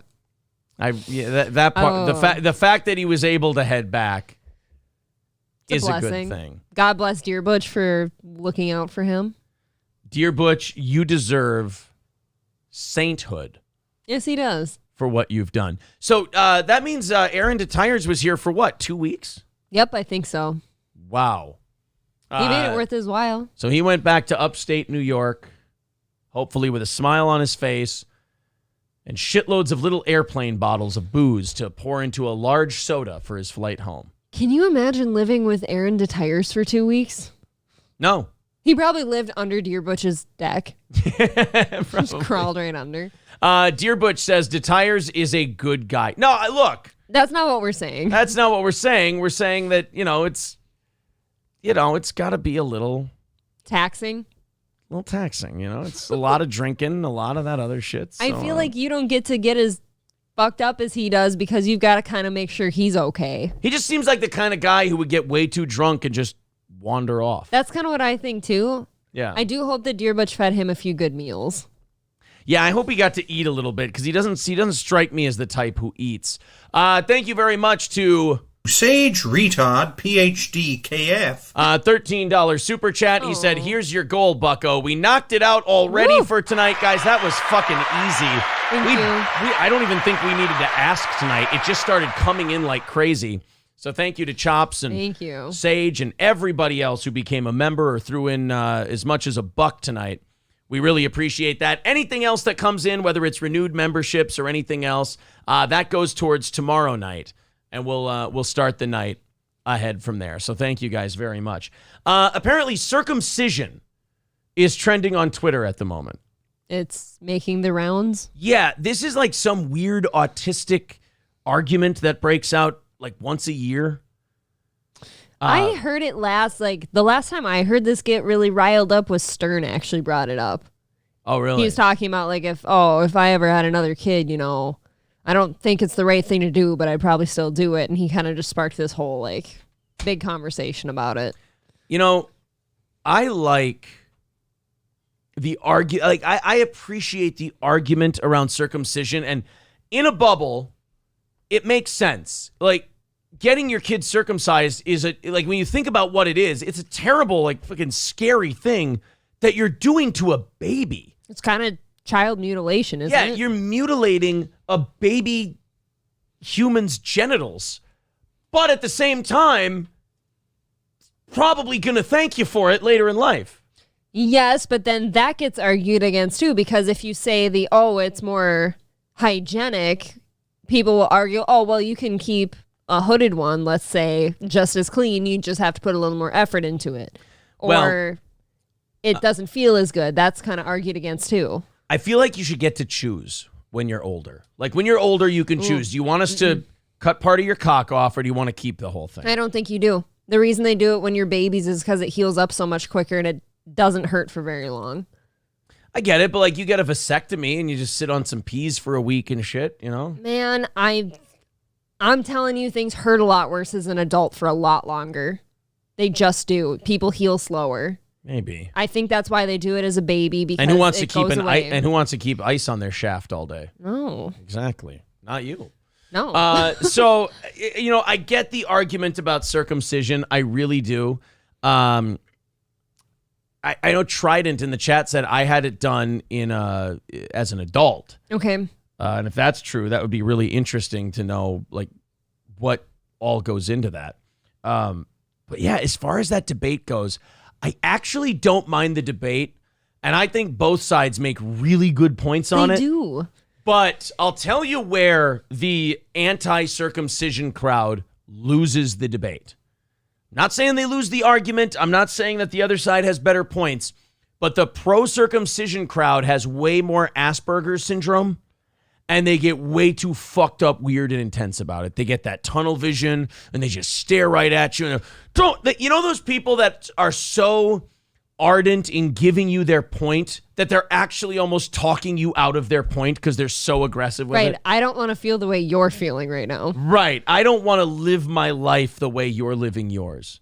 So I'm going to pass on whatever this is at the moment. I do think that they almost do themselves a disservice when they go out in public. You might have seen them here in St. Cloud. They go out in public and they do these traveling protests where they dress up in all white and they have red paint splotches right on where their cock is. And it's supposed to be the blood of a circumcision. I hadn't seen that one yet. Yeah, they would go to the intersection of the most, the busiest intersection most heavily in St. traveled. Cloud. Yeah, and they'd go there and they'd all stand there, like, on the sidewalk and stuff. They wouldn't be standing in the street. And they'd stand there with their white shirts and their white suspenders on, and they'd have big red cock splotches of where the supposed circumcision would take place. And it said, "We all have blood on our hands." And that was their big protest. And it's like, look, man, I understand that you're really gung-ho on this discussion. You're really gung-ho on this argument. I really don't know if you're making the point you think you're making when you go and do it like that. It's like when Black Lives Matter goes in as a protest and somebody ends up burning down a gas station. I'm like, the people that you're trying to make the point to don't see you making cogent social points. They see you burning down a gas station. Right. That's the only thing they remember. They don't see you making a great point on not chopping off baby dicks. That would be a very interesting argument to make. They see a grown man making an asshole of himself in the middle of the street with a giant red splotch on his dick, looking like one of the guys in Clockwork Orange with the, top hats and the white shirts. It kind of just seems childish. Yeah. I think. I don't know. If you made me go like just based on the argument, like I said, the argument in a bubble, I don't think there's a big argument in favor of circumcision. Again, if you just take the facts of the case. But then you start throwing in social pressure and shit like that. That's what it is. I think it's usually, because I've had this conversation with you before, and it really does boil down to social pressure, I think, because most people seem to do it. The thing about circumcision, if you look into it and you read it, by the way, welcome Bone Apple Tea for me. Have you been gone for a while or what? I haven't seen you in the chat for some time. Welcome back, Bone Apple Tea for me, one of our VIPs. Great to have them here. The way that circumcision started, and if anyone wants to call bullshit on this, we can look it up on YouTube and we can watch it together. This is gross. The way circumcision in America really got going was the guy who invented Kellogg's cereal. Kellogg. I can't remember if he was a doctor or not, but this guy Kellogg pushed circumcision because he said it would stop boys from masturbating. And boys wouldn't defile themselves and they wouldn't be as curious about sex if they got their foreskin cut off. So the idea, the thing that made circumcision popular in the United States was parents were thinking about their babies beating off, and they were so terrified of their babies beating off that they're like, let's chop off part of their dick. It's almost something you don't want to think about. Right. See, now Skeezy says it's a Jewish thing. That's why Aaron is against it. No. Well, not the against it part, but... Hamburger Steak says that's the same reason he invented cornflakes. Really? He really didn't want people to beat off. I mean, he made cereal for it. If they can just take all their time eating cornflakes, they'll stop beating off. Loaded Wrench says that's why my Frosted Flakes look like dusty foreskins. Well, you see, baby, it's my new gimmick. Dusty foreskins, because the American dream had part of its pecker cut off, baby. And they took that meth and they threw it on my polka dots, baby. And they decided to make it part of my outfit. And that's why I'm the American dream, dusty foreskins, if you will. It's going to get real funky like a monkey when dusty foreskins gets in that ring. Frosted foreskins is good too. Dusty foreskins. How dare you? By the way, M.A. Mahalik with $2 says, Imholt surrounded by stars of David. Did I mention I'm Jewish? Thank you. What a weird juxtaposition. You have a Jewish first name and a German last name. There's a lot of self-conflict there. What the hell? Part of you must really hate the other part of you. You know what my grandpa said when my parents... he's been dead for a while. Right. Love you, miss you. You know what my grandpa said when my parents came to him and said what my name was? He had a disgusted... I do. You told me this. He had a disgusted look on his face. He looked at my parents. He said, he's a goddamn Jew, baby. The honor. Bro. Goddamn Jew, baby. How dare you curse him that way? I'm glad they didn't tell me that while he was still alive. I never would have came to his funeral. I know I was only 9 at the time, but I held a grudge back then. Really? Why? Calling me as a if it goddamn makes any Jew difference. baby. I think you've been told a lot meaner things since then. Oh, yeah, Gramps? You had German heritage and you turned on your background in the war. No, I'm just kidding. Whoa. I'm glad he did. Some fighting words. I'm glad he did. In his grave. He's going to haunt you tonight. I love how our soldiers fought to defeat the Germans and the Japanese, and then they freed the concentration camp. Yet my grandpa was definitely, from that comment, probably a little anti-Semitic. A little? I mean, wow, you're nice. I guess goddamn Jew baby. There's not a lot of leeway in that statement, is there? None, actually. Yeah. Rain says, Aaron, I hope you don't hurt your other half because I hate your other half. Thank you, Rain. Oh. Ryan Bardwell says, who brought this up? I don't know. We kind of got here from circumcision.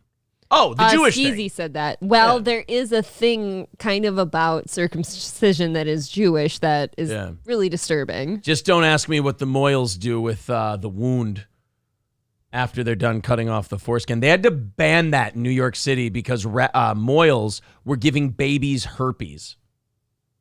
Dude, it's so fucking disgusting. I almost threw up when you told me. I think this was about 10 years ago. I remember covering it on radio, I think in Litchfield at the time. And they had to ban Moyles from kissing, because what the rabbis would do is they would kiss and suck the area that they had just performed the circumcision on to encourage clotting. And with that your was saliva. That was their naturally. excuse. And the mayor of New York, I can't remember if it was de Blasio or Bloomberg at the time. They said, no, we're not fucking kissing baby dicks. Because there was a giant herpes outbreak amongst babies in the Jewish part of New York City. Do you know how bad that would hurt the kid, too?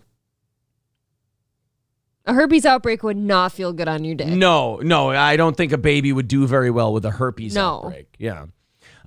Could you imagine? And think about it. The shit babies put their mouth on and then people touch. Mm-hmm.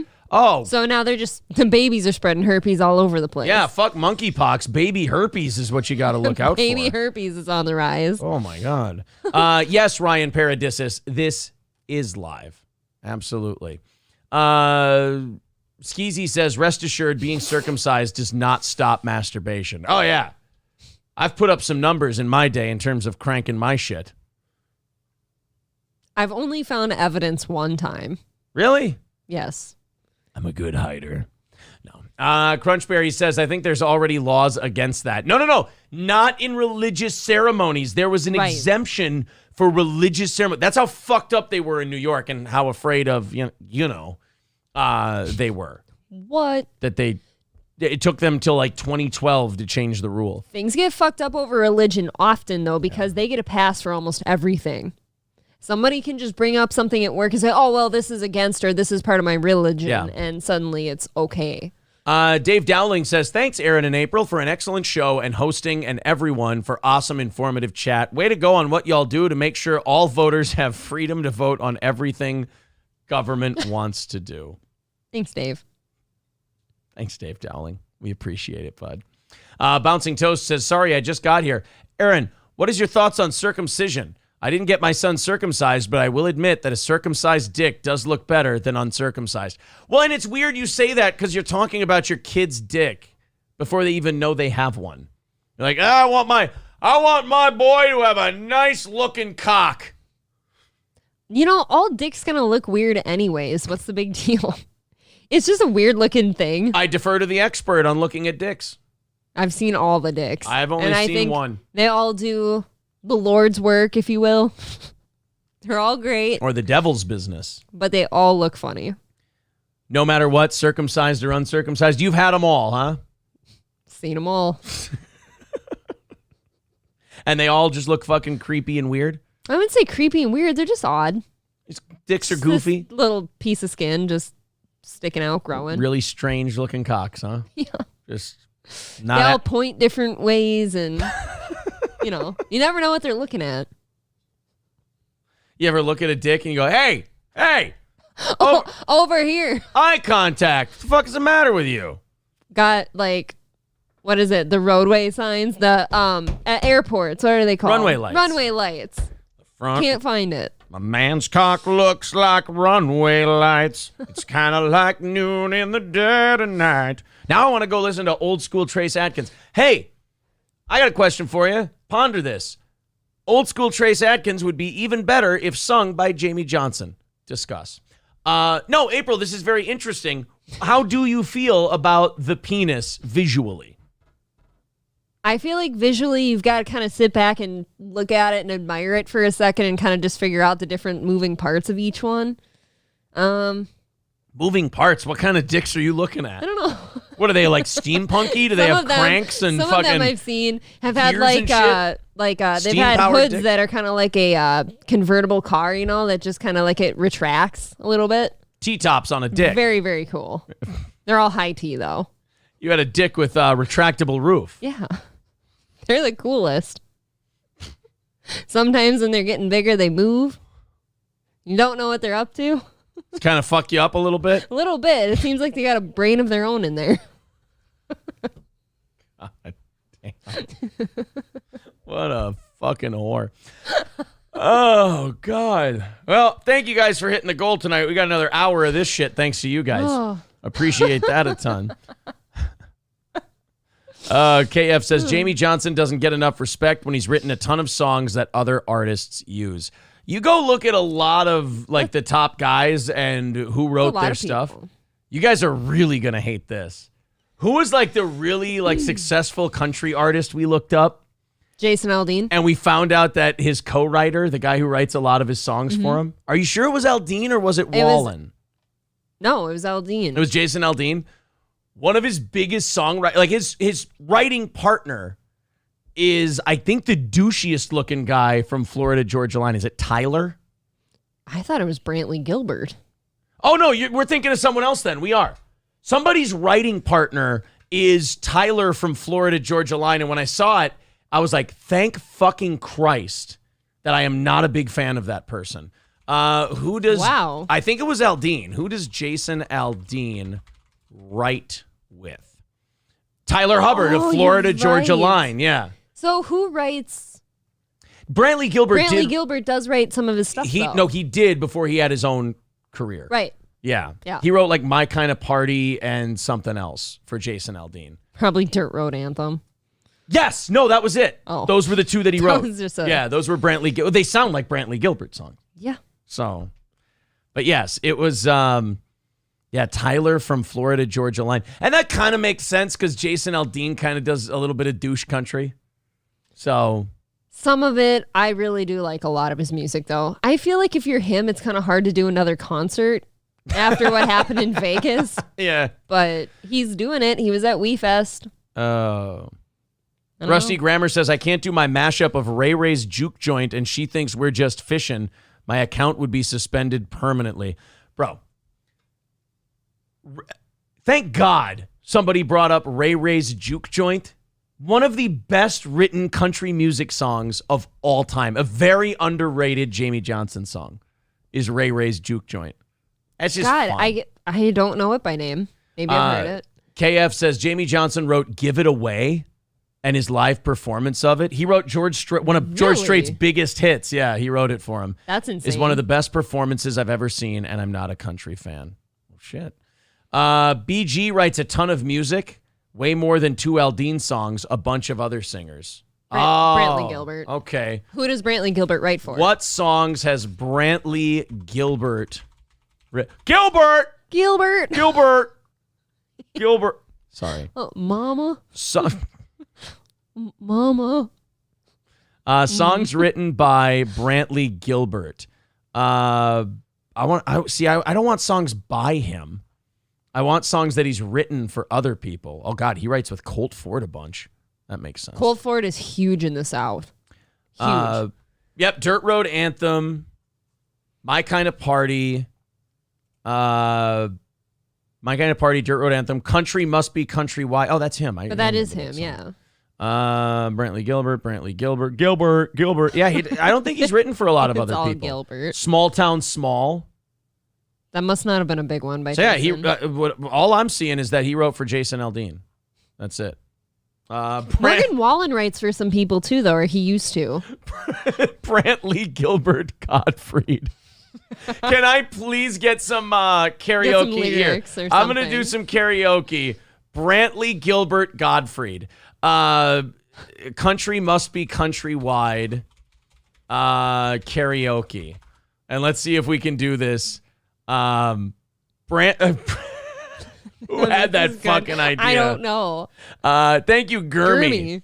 Brantley Gilbert Gottfried. KF saying, I'm a huge Jamie Johnson mark. I think In Color is maybe the best country music song of all time. In Color makes me cry every time I sing it. He also wrote this trash song, Honky Tonk Badonkadonk.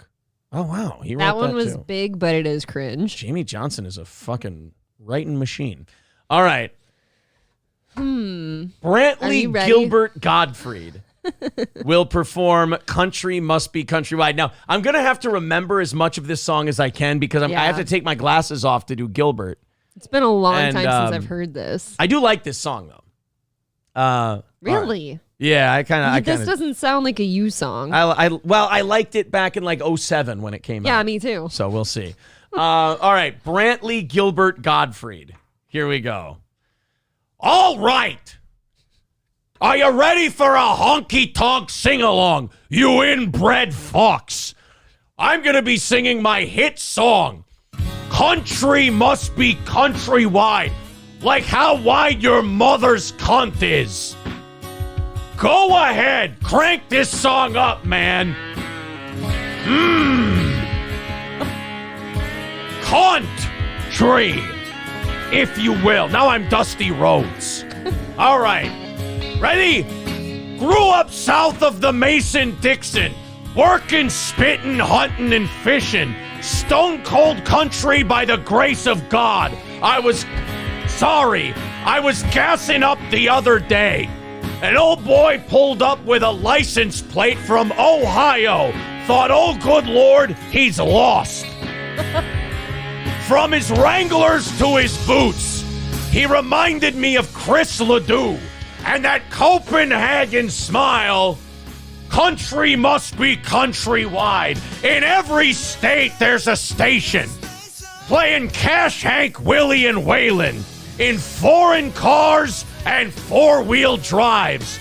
There's cowboys and hillbillies and goat fuckers from farm towns to big cities. There ain't no doubt in my mind that incest is all over the place. One more verse of Brantley Gilbert Gottfried. We weren't raised to take, we were raised to give the shirt off our back to anyone in need except black people.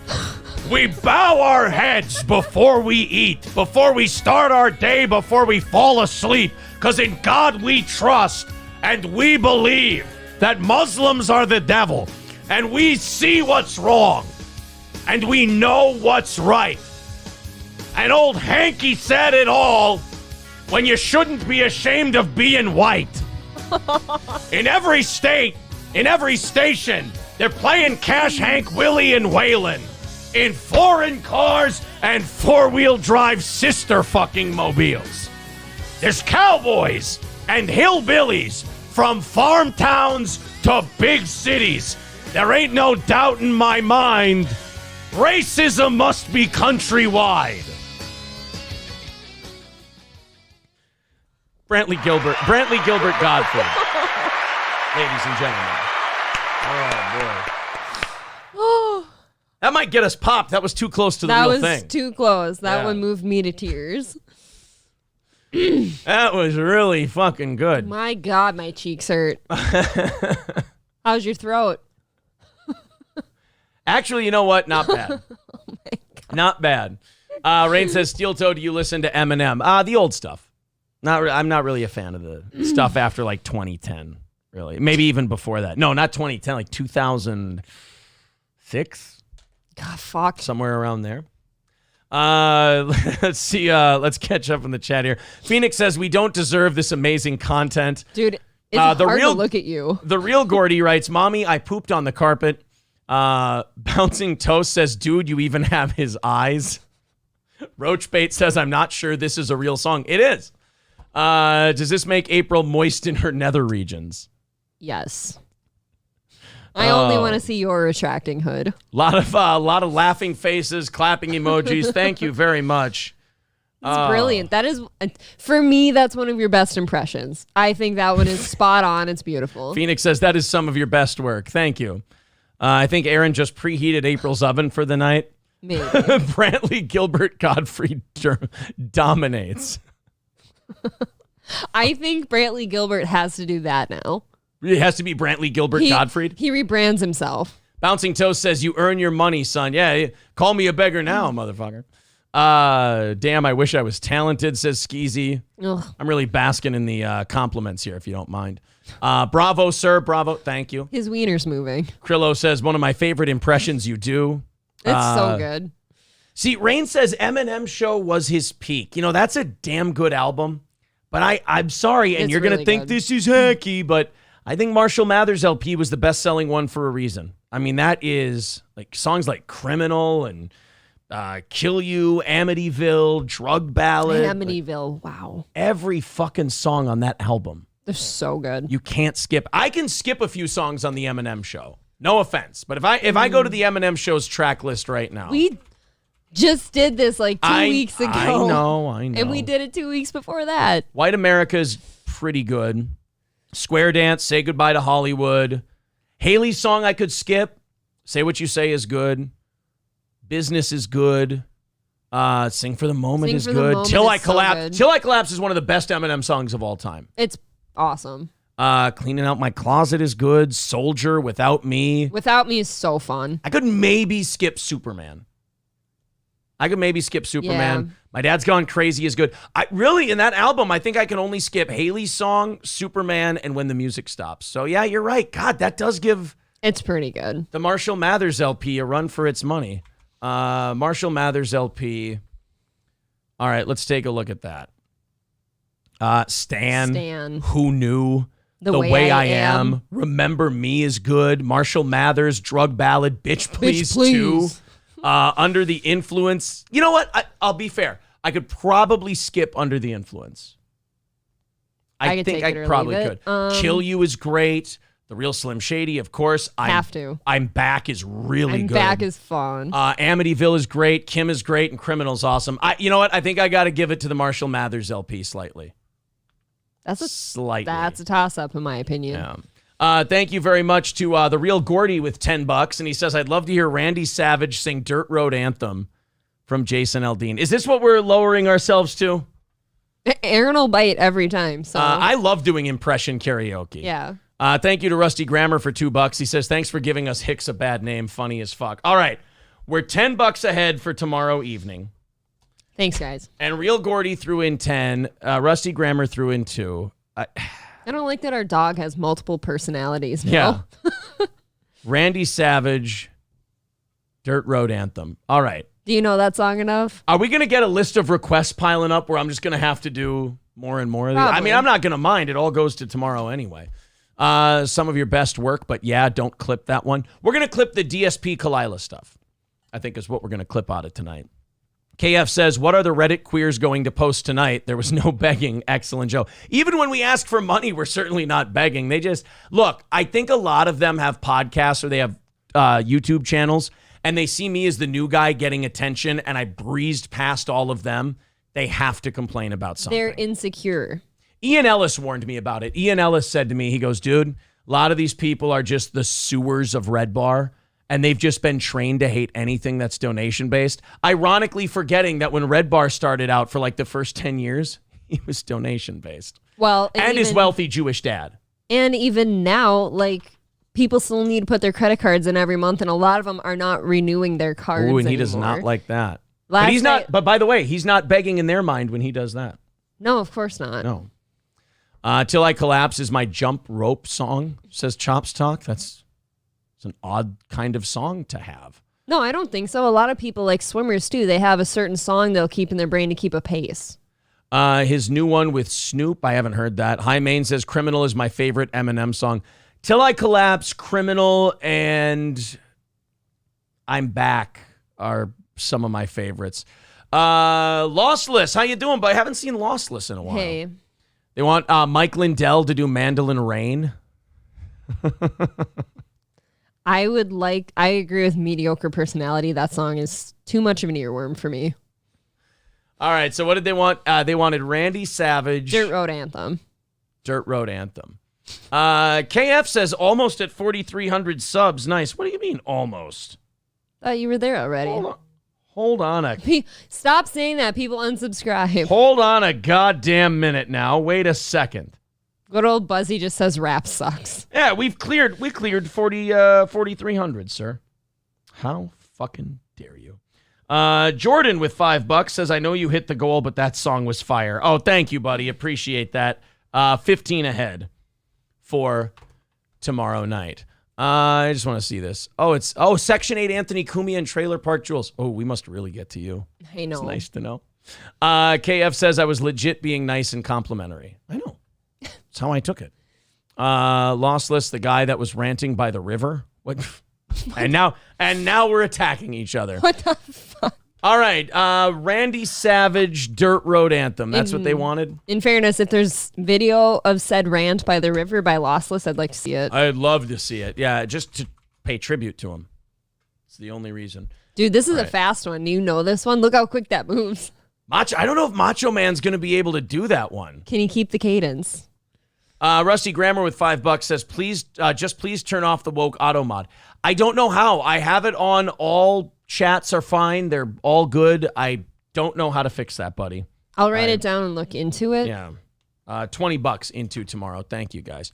Aaron, Mind Scepter is related to the Ian Ellis camp. Oh, is he really? That's too bad. Well, then, look, he's the guy's been nice to me, but I don't know. Like, the problem with that whole Mind Scepter group is that they're too busy hating like 9,000 people to build their own shit. And that's why they've been doing this for years, and they've got like 80 followers, if that. I don't even think it's 80. But that's the reason, and you try to talk sense into them and go, look, you guys need some help badly. And I would have been more than willing to give it to you, but I mean, you're doing this and you're wondering why nobody gives a fuck, and you're angry at guys like me because people do give a fuck. Like, bro, at some point you're just going to have to look in the mirror and realize that it's on you. It ain't on the rest of us. Like, the rest of us are doing fine. It's always projection when people like that reach out the way they do. Yeah, it's just hard projection from those guys. Oh, well. I mean, hopefully they figure out what they want to do when they grow up. All right, Macho Man Randy Savage, Dirt Road Anthem. Here we go. Oh, boy. You're right, this is a fast one. I don't remember this one all the way. This is a tough one. Okay, yeah. Gonna do a little country music, yeah. A little bit of picking and singing, yeah. A little bit of down home, yeah. Cowboy boots, yeah. You want a hat? Down in the marshes, yeah. I don't need a hat, yeah. Cream always rises to the top, yeah. Macho Man is chilling on the dirt road, yeah. Laid back, swerving like I'm George Jones, yeah. Smoke rolling out the window, yeah. You don't know what kind of smoke. Ice cold beer sitting in the console, yeah. Memory lane up in the headlights, yeah. It's got me reminiscing on them good times like WrestleMania 3, yeah. Turning off a real-life drive, that's right. I'm hitting Easy Street on mud tires. This looks fucking ridiculous. Back in the day, Potts Farm was a place to go load up the truck and hit the dirt road, jump the barbed wire, spread the word, light the bonfire and call the girls. The king and the can of the Marlboro Man. Jack and Jim were a few good men, where you learned how to kiss and cuss and fight too. Better watch out for the boys in blue. And all this small town, he said, she said, ain't it funny how rumors spread? Yeah. Like, I know something y'all don't know. Man, that talk is getting old. You better mind your business. Watch your mouth better before I have to knock that loud mouth out. Yeah, I'm tired of talking, man. Y'all ain't listening. I'm chilling on the dirt road. Yeah, laid back, swerving like I'm George Jones. Yeah, smoke rolling out the window. Yeah, ice cold beer chilling in the console. Yeah, got memory lane up in the headlights. Yeah. Got me reminiscing on good times, yeah, I'm turning off a real-life drive, and that's right, I'm hitting Easy Street on mud tires. Yeah, chilling on a dirt road, yeah, with my cousin. Sorry. It had to be I just country. pulled out my lighter. I was about to... Oh. It's too fucking fast, man. That song does really get fast for Macho Man. Yes. That's for sure. People are really loving the fucking... Celebrity carry. Rain says that's more like Jay Lethal. Oh, you mean Black Machismo. Whoa. What was that? Black Machismo. What was the other black wrestler's name you used to say to me? Oh, the other black wrestler, as if there's only two. I don't know. Jay Lethal and Junkyard Dog. That's all you've got? No. Bad News Brown. No. The Boogeyman. No. The Godfather. No. Farouk. No. Ahmed Johnson. No. D'Lo Brown. No. N-word Callahan. You're getting closer. No, you told me at the wrestling event in Howard Lake when we were in the shed with all the other guys. The black guy, Devon Dudley. It was kind of like a sexual name. Sexual Chocolate, Mark Henry. That's the one. Oh, I got everyone in the Nation of Domination but him. Right. Lossless said, I made a video parodying Red Bar's paranoia, thinking everyone who clips his show is after him. It's my latest video on my channel. And at the end, I put a clip of your show. Oh, thank you, Lossless. That's very nice of you. Subscribe to Lossless. That's pretty cool. That's very cool. Thanks, buddy. I'm going to actually look him up. Yeah. Need Trump says, this is the way Steel Toe is golden. Great job. They want me. Yeah, everyone just writing Booker T in the chat. Not that one. Black wrestler. Booker T. For sure. I knew that one. Oh, well, guys, thank you very much for all that. That was a lot of fun. What are these numbers in here? What are they doing? Yeah, what do we count? We're all counting down to something. I'm going to follow it back up to 50. I saw a 420. Hold on a minute. Dave Dowling says 50-0. I counted down by 50s. I missed something. Oh, Chopstock says chat challenge. Can we get a countdown from 50 to 0 in the chat? Where are we at? I like that. We're at 31. I like that Chops is such a fixture here now that people just follow him. Chops is just starting challenges that we don't even know about. Right. So we're at 31 of the countdown to 50. 30. Rain says, five-time chicken wing champion. I think that's racist. I think that's a tiny bit. I think that's a little bit racist, sir. How fucking dare you? Are you a racist? Do you hate Mexicans? My father says, stop stalling and answer the fucking question. They're down to 25 in the countdown. 24. This is stressful. I know. I wanted to come in correctly. Chops you guys need a pattern. Chops' countdowns are triggering whatever autism I have. Whatever. Use that Discord for good. Get yourselves like an order so that you always follow a certain person. 23, 22, 21, 20, 19, 19. Come on. You got 18, this. 18, 17,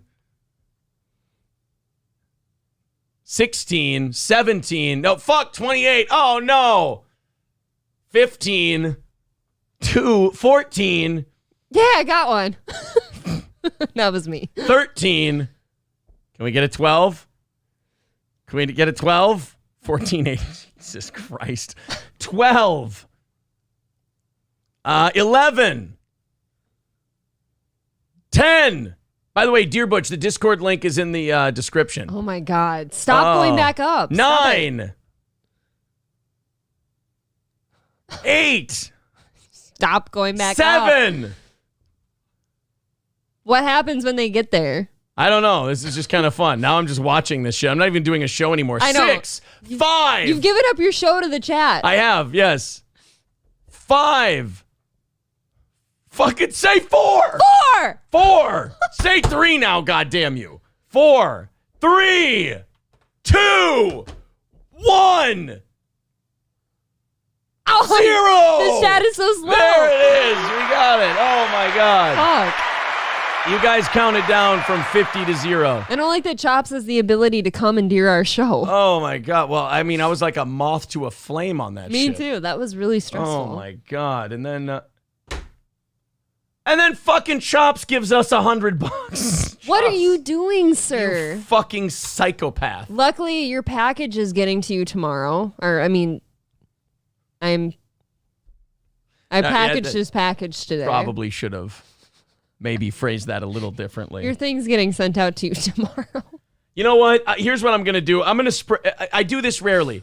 I'm going to spread the love to the morning show. Okay. We're 20 into tomorrow evening's goal. I'm going to put us $100 ahead of the morning goal tomorrow. Jobs, that's insane. Thank you so much. Jobs, thank you very much, buddy. You are a very now you fuckers are going into the negatives. Now I certainly can't handle it. That's cool. -5, -6. I want to see it go to -50 now.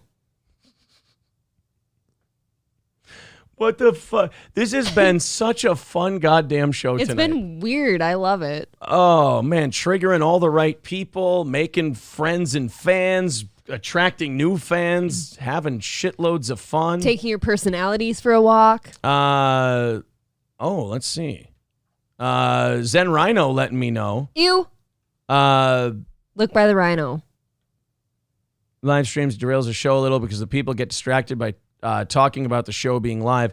If you see chat, it's almost always a cult member doing it. Oh, okay. Well, wait a minute. The guy who said that to us today was a fan of ours. It was Ryan Paradisus, who's a good dude. Did you see the chat before that one? The Bobby Lee thing? Oh, did Zen Rhino At send me? 8:28, yeah. Zen Rhino sent me some Bobby Lee stuff. Bobby Lee admits to, whoa. Mm-hmm. That's something I don't know if I would want to What the fuck? Yeah. say out loud unless there's actual evidence. I'm not going to say that shit out loud until I do a little bit of research. That one's jarring. Holy fuck. First day as a member, and I got 3 shows today. Pretty good deal for me, says Joe. Yeah, every day, Monday through Wednesday, you'll get 2 shows and a clip from one of the shows. And then Thursday and Friday, you'll get a show and a clip from one of the shows. And then Tuesday, you'll get an interview show at noon. So, yeah, I mean, and then on Sundays, as a member, you get a 7 to 8 o'clock fuck around podcast. So, yeah, you'll do all right for yourself becoming a member. All right, you gotta say, bang for your buck. Absolutely. Being a member of Steel Toe. If you throw in $10 a month to this program, let me tell you, you certainly aren't at a shortage of material. It's coming at you constantly. Man wrestles shark on New York beach in shocking video. April, you want to watch this? Oh my God. You know what? This looks like a different video I saw today that wasn't a wrestle video. For those of you that don't know, April is deathly afraid of sharks. Like, cripplingly frightened of sharks. If you show her a picture of a shark, especially one with the mouth open. Don't tell them this. They send me them. She loses her shit. Like, I'll hear her upstairs. She'll go, ah! And she'll throw her phone down and she'll look away and you'll go like, what the fuck are you doing, you psycho?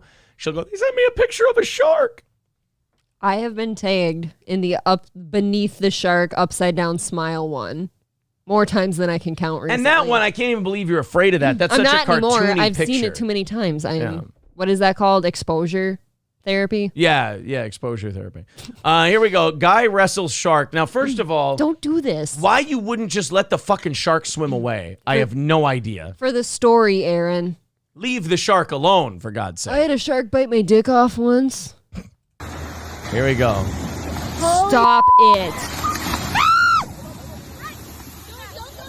See, look, like that shark isn't trying to eat him now. I'm uncomfortable. That shark isn't going after. Oh, does he have him on a line? I hope not. My stomach is like. Yeah, I think he's got him on a line. Look, he's grabbing at something. He must have been fishing or something. Let the shark go. Oh, my Lanta! I kind of feel bad for the shark now. Yeah. Holy I think he was fishing, though. What an asshole. I hope he bites your foot. Is it? Oh, this is the first time I felt bad for one. Yeah, I'll be honest. This is shitty. I've never felt bad for a shark until right now. Shark isn't hurting anybody. Like, look at him trying to thrash away and stuff. Yeah, this is kind of fucked up. It kind of hurts. Right there. Oh. Yeah, I gotta go deeper into this story to see if he let the goddamn shark go. The video filmed Sunday shows an unidentified man wrestling with the shark at Smith Point Beach on Long Island. Oh, so he's trash. Where 2 shocking shark attacks took place last month. Try to say that 5 times fast. Shocking shark attack. Shocking shark attack. Shocking shark attack. Shocking shark attack. Shocking shark attack. Shocking shark attack. Again? Oh, no, you're right. I started with my thumb. I'm the idiot. Eyewitness Emily Murray told the Post that she was out on a walk when she noticed the man battling the beast before quickly whipping out her cell phone to record the drama. Holy shit, she can be heard exclaiming in the background. See, I want to know. They eventually unhooked the shark and released it back into the water. While it has not been confirmed the creature actually appeared to be a sand tiger shark, a non-aggressive species of shark known only to attack humans when bothered first. Murray told the Post that the beach was not closed to swimmers, deadpanning, "I feel like we've all gotten used to it," meaning shark sightings. Yeah, so there's a sand tiger shark. Jesus Christ, can we And stop the at rest the of them. pictures? Really? Just that little picture of the shark? I hate that shit. Just that got you? Yeah. Oh, you are soft. I'm troubled, I know. Wow. SAWFT. This little guy I feel bad for. There was another cool shark video I saw today, actually, and I don't know which beach it was, it looked just like that one, believe it or not. There was a really, really massive hammerhead shark that came into the beach chasing stingrays. Yeah. And he kept coming in and just thrashing around in the shallow water. It was actually pretty cool. Oh my God, it's stingrays. Boo. Thank you very much to Ivan Yurkinoff for becoming a member. $25 ahead of tomorrow, $100 ahead of tomorrow morning. Thank you guys. Chops. Yes, thank you, Chops, for much of that. Yeah, everybody who's been chipping in tonight has been extremely generous. I believe we would have been at the goal, if not close to it, even without everything that Chops has thrown in. That's amazing. So you guys have all done a great job today. We appreciate that a ton. 60s. Okay, we have an update on the 67-year-old. Oh, fuck. Who got punched in the head at that Wendy's. For a refresher course, I wonder if we can go back to the story. Yeah, can we play the video one more time? That we talked about. Okay, so this is the first story. Yes, it is. Unfolded, Holly. Well, Yetta, investigators say that it started as an argument between the employee and the customer here at this Wendy's. Oh, Holly Buck, is this the one that walks into the Wendy's with that ass, though? Sure is. I think so. Unfortunately, the surveillance video does not have any audio, so we don't know exactly what was said right before the punch, but we do want to warn you that this video is hard to watch. Wendy's surveillance video shows the moment things turned violent inside the store on July 26th. Prescott police say a customer was complaining about his food order. Seconds later, the Wendy's employee, identified as Antoine Kendrick, comes out from behind the counter and punches. So you remember that? I think we talked about him on an evening show. Yes, we did. I think this was an evening show story, and he belted that 68-year-old man right in the fucking dome. And we got an update on that guy. And this is just really bad news for that Wendy's employee. Mm-hmm. He's dead.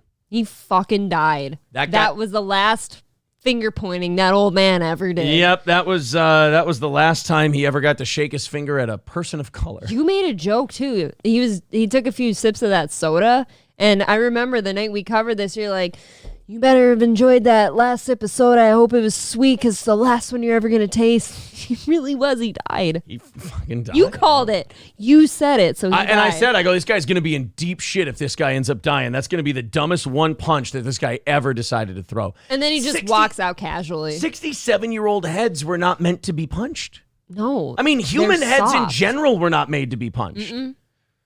That's why they do so much damage when you hit them in them. But then you take a 68-year-old who's an old bruised peach and you pop him in the side of the head, he's out. Like, have you ever held an overripe, beefsteak tomato? You know, of course, where we all it's grew up really on a farm. soft and you just barely poke it and it just starts cracking and oozing everywhere. That's an old man's head. Yeah. Antoine Kendrick, 35, was initially charged with aggravated assault for sucker punching the customer after taking the man's order at a restaurant on July 26th. Kendrick had a dispute at about 4:41 p.m. with the elderly man about a food order. Kendrick allegedly came around the service counter and struck the victim in the head without warning, as can be seen in the surveillance footage. Upon falling, the unconscious victim incurred additional injuries when his head struck the floor. The victim was tended to by police officers who reported to the scene, along with members of the fire and medical authority. Prior to being airlifted to a hospital, he died on August 5th. So he died like 10 days ago. Yep. One customer told CBS 5 that was a Mike Tyson hit. The customer didn't touch him, so he had no right to touch the customer, period. End of story. Meanwhile, Mike Tyson's like, leave my name out of this shit. Immediately after the attack, Kendrick is said to have looked at the unconscious man, retreated behind the counter to grab some belongings, and left the scene. Yeah, in the video, the surveillance video, he just kind of casually strolls out. Oh, that's right. I remember that. Yeah, he just kind of takes off Didn't into the really night. care. What kind of a bad day was he having that he just had to hit an old man? He was working at a Wendy's, to answer your He question. Maybe the old man said something like, look what you've done with your life. You're at a Wendy's and I'm here buying your shit. Like, I don't know. I do feel like, look, I'm not saying Ryobi's not making a point that other people may not want to make. But I guarantee the old man said something shitty. Yeah. I also guarantee the employee he was too proud. He didn't want to be disrespected. So he hauled off and he clocked that old man in the head for an offense that was probably not worthy of getting punched in the head if you're 68 years old. I feel that it has to be a prerequisite if you're going to work in fast food that you have to take shit sometimes. Right. You're going to get yelled at. You just have to let it roll off your back. Well, see, it's not a job that's built for 35-year-old men with an anger problem. It's No, meant for like passive 16-year-olds. It's high schoolers. Yeah, it's meant for people who are used to getting yelled at by teachers and coaches and parents. Easy to belittle. Right, easy to belittle humans who haven't earned shit. Right. You know, You've got to work for this shit. This is their getting spit on. Yes. You know, so I'm sure this old man said something that people say to fast food workers, like, how hard is it to do your goddamn job? And what? Probably screwed up the sodas or something because I remember he he was was pointing at him. And yeah, so. And as much as he didn't deserve to get hit for whatever he said, that guy decided, nope, fuck this, not today. I'm not going to be talked to like that. And he snapped. Old man was like the last straw that broke his back. So he's like, I'm going to break your face. And now that guy's... He's literally dead. Well, I hope it was worth it. That's bad. Because now you killed someone. At the very least, manslaughter charges? I was going to say manslaughter is the minimum. Because, you can't find premeditation to kill the guy. Or could you because he had time to think about it? Ooh, it's boy. not like you accidentally hit something running across the street with your car. Wouldn't that be funny you if took time. He thought about that and walked around the corner. They could charge him with murder. Wouldn't it be funny if the prosecutors ironically used the same logic they used in the Derek Chauvin case to establish premeditation? Like, he had time to stop and he didn't, so therefore he's That's guilty. what's going to happen because he did. He took time to walk around that counter and he hit him. You could also argue, Johnny Chimpo says it right. He could have said they could say that the floor killed him and not the punch. They could get away with that. Well, that's what defense is going to say, of course. Yeah. Pulse Deep just says no response. However, I will say that what are they called? My God, the people that do the autopsies, the medical examiners, they can tell you which thing killed them. Yeah. So they'll be able to say that. Well, poor guy. He's imagine your last meal is Wendy's. You died arguing at a Wendy's. Yeah, you died arguing at a Wendy's. That's the last thing you ever did. And if you were a bystander, you just witnessed almost a murder in a Wendy's when you're just trying to get some fat food quick. Yeah, you watched a guy pretty much die. I've got a nominee for the shittiest people in the world at the moment, and they live in Alliance, Ohio. It is a festival in Alliance. It's the city of Alliance festival. Like Litchfield has Watercade. All kinds of different cities. Granite City Days. Everybody's got their own city celebration. Well, one city celebration in Alliance, Ohio, decided that they were going to shut down their competition ahead of their food trucks and all of that stuff. Check this out. It seems a rite of passage. There you go. An American standard.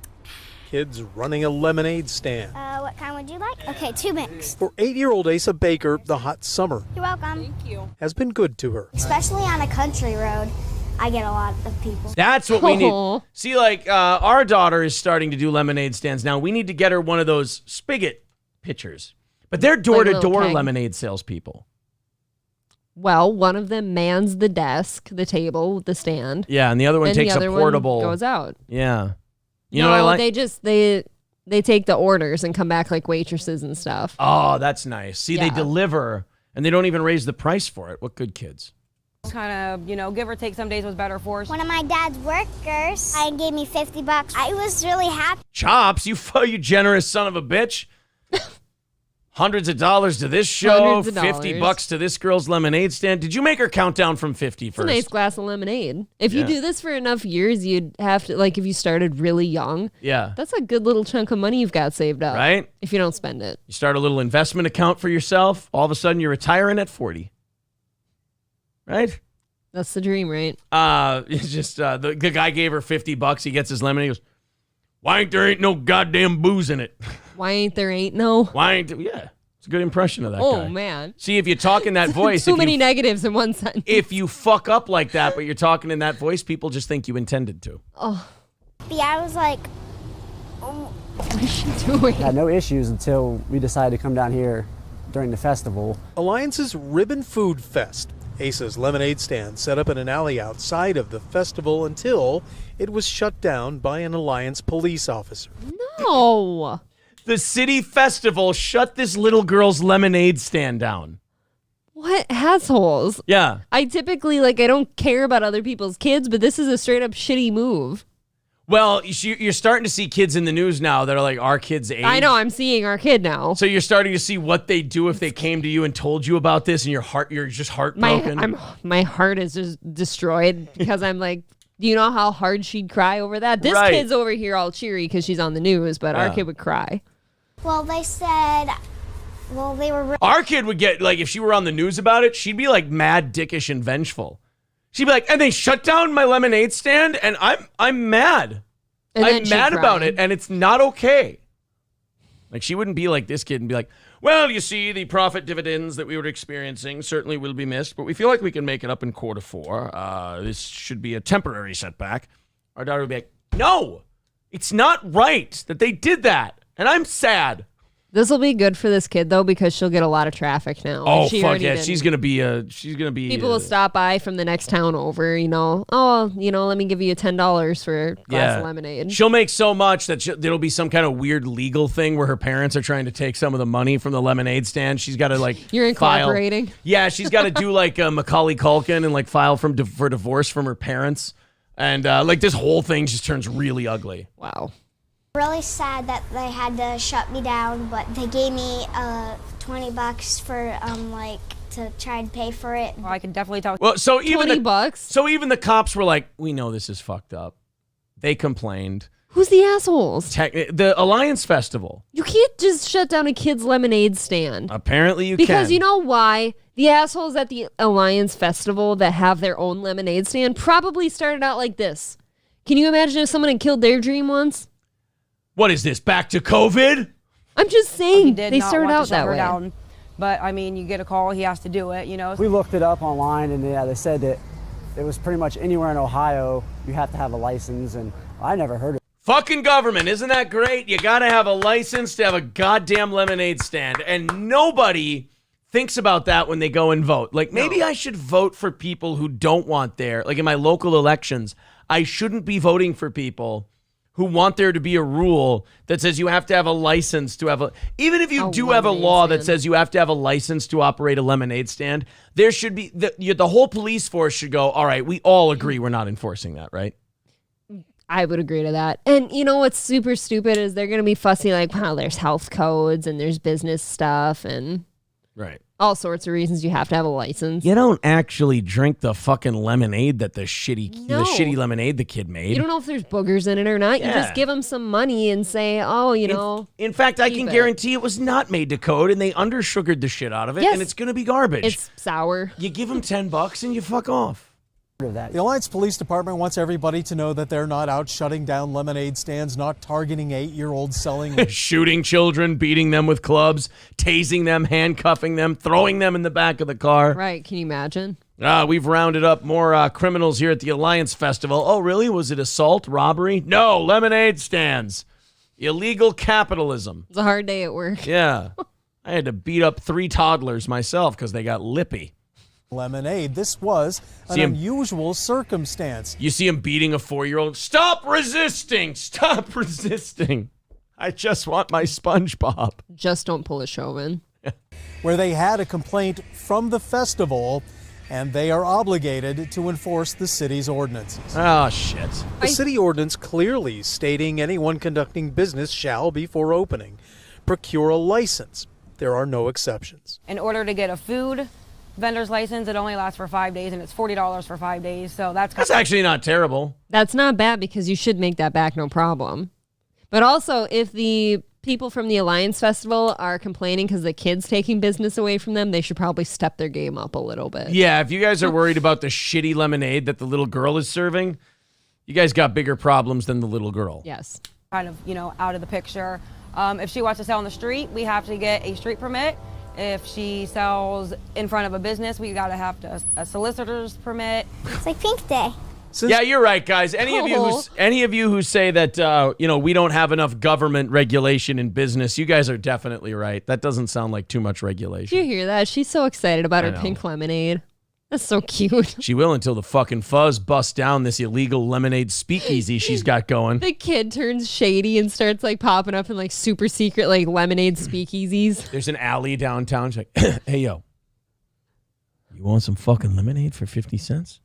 They're selling that shit for $12 in those whack-ass plastic cups over in the city square. Why don't you come on over here? I'll give you a glass for 50 cents. Sounds good to me. Follow me back here. Starts beating the shit out of him and robbing him. This girl really goes dark. Then the owner of the Black Sales liquidation business in downtown not only offering Black Sales liquidation lemonade, but that is one of the least inviting businesses I think I've ever seen in my life. I don't even know what they Did they say what they sell? I got so hung up on the liquidation. name. So it's just Black Sales. Dog shit, I guess. It wasn't even spelled like a sale. It was sales. Contributions to help her do so legally. He had to do his job, but it just felt so unjust to me that I was just she's 8. I understand the rules and I understand why she got shut down. It's just a sad situation. So you have a lot of support? Yeah, I do have a lot of support. Teamwork makes the dream work. In Alliance, Dave. Now okay, now I kind of hate her. How is she out there? Well, yeah, of course. How are you out there now with that stand? Did somebody pay for her food vendor license, You know what I mean? Because she was out for the video. No, she's just waving her metaphorical dick at the police going, fucking do something. Right, I guess if there's news stations in front of it, they're not going to do anything. You're on the news now. The world is watching. There's a bunch of people gathered around her stand. The world is watching. The world is watching. The kid chants that in her sleep. Yeah, Johnny Chimpo, the cops paid for the license. There you go. Only $20. Yeah, the cops buy her the license, the solicitor's permit, and then she can be out in front of the business. $20. There you go. Oh, that's probably why the cops gave her the $20. Here, get that guy's permission to be out in front of his store. We'll give you $20. Go get the permit. There you go. Good idea. Crunchberry says yes, but the cops did it for a 50% stake in the stand. Fuck. Oh, now the cops are shaking down stands. This is corruption. I tell you. Shaking out her pockets. Oh, this is probably one of our last stories. We might have time for 2 stories. We'll see. A black mother. This is going to be a good one. Jesus. Whenever it starts with a black mother. That was just abrupt. A black mother. A black mother, or if it starts with a black mother or a black motherfucker, you're going to get a good story. Never a black father, though. Why? Real question. God damn it, April. A black... What? I just want to know. A black mother filed a civil rights lawsuit against the Los Angeles Unified School District and the Board of Education last week over a cotton field project. Oh my God. Here we go. At an elementary school in 2017 that a social justice teacher allegedly said would demonstrate what African-American slaves had endured. Now, I am guaranteeing you that the social justice teacher in this school was a white woman, because white women always think they can make it all better. If it's anything from a spill on the floor to a 400-year slave trade across the Atlantic, they think they can fix the whole thing with one assignment.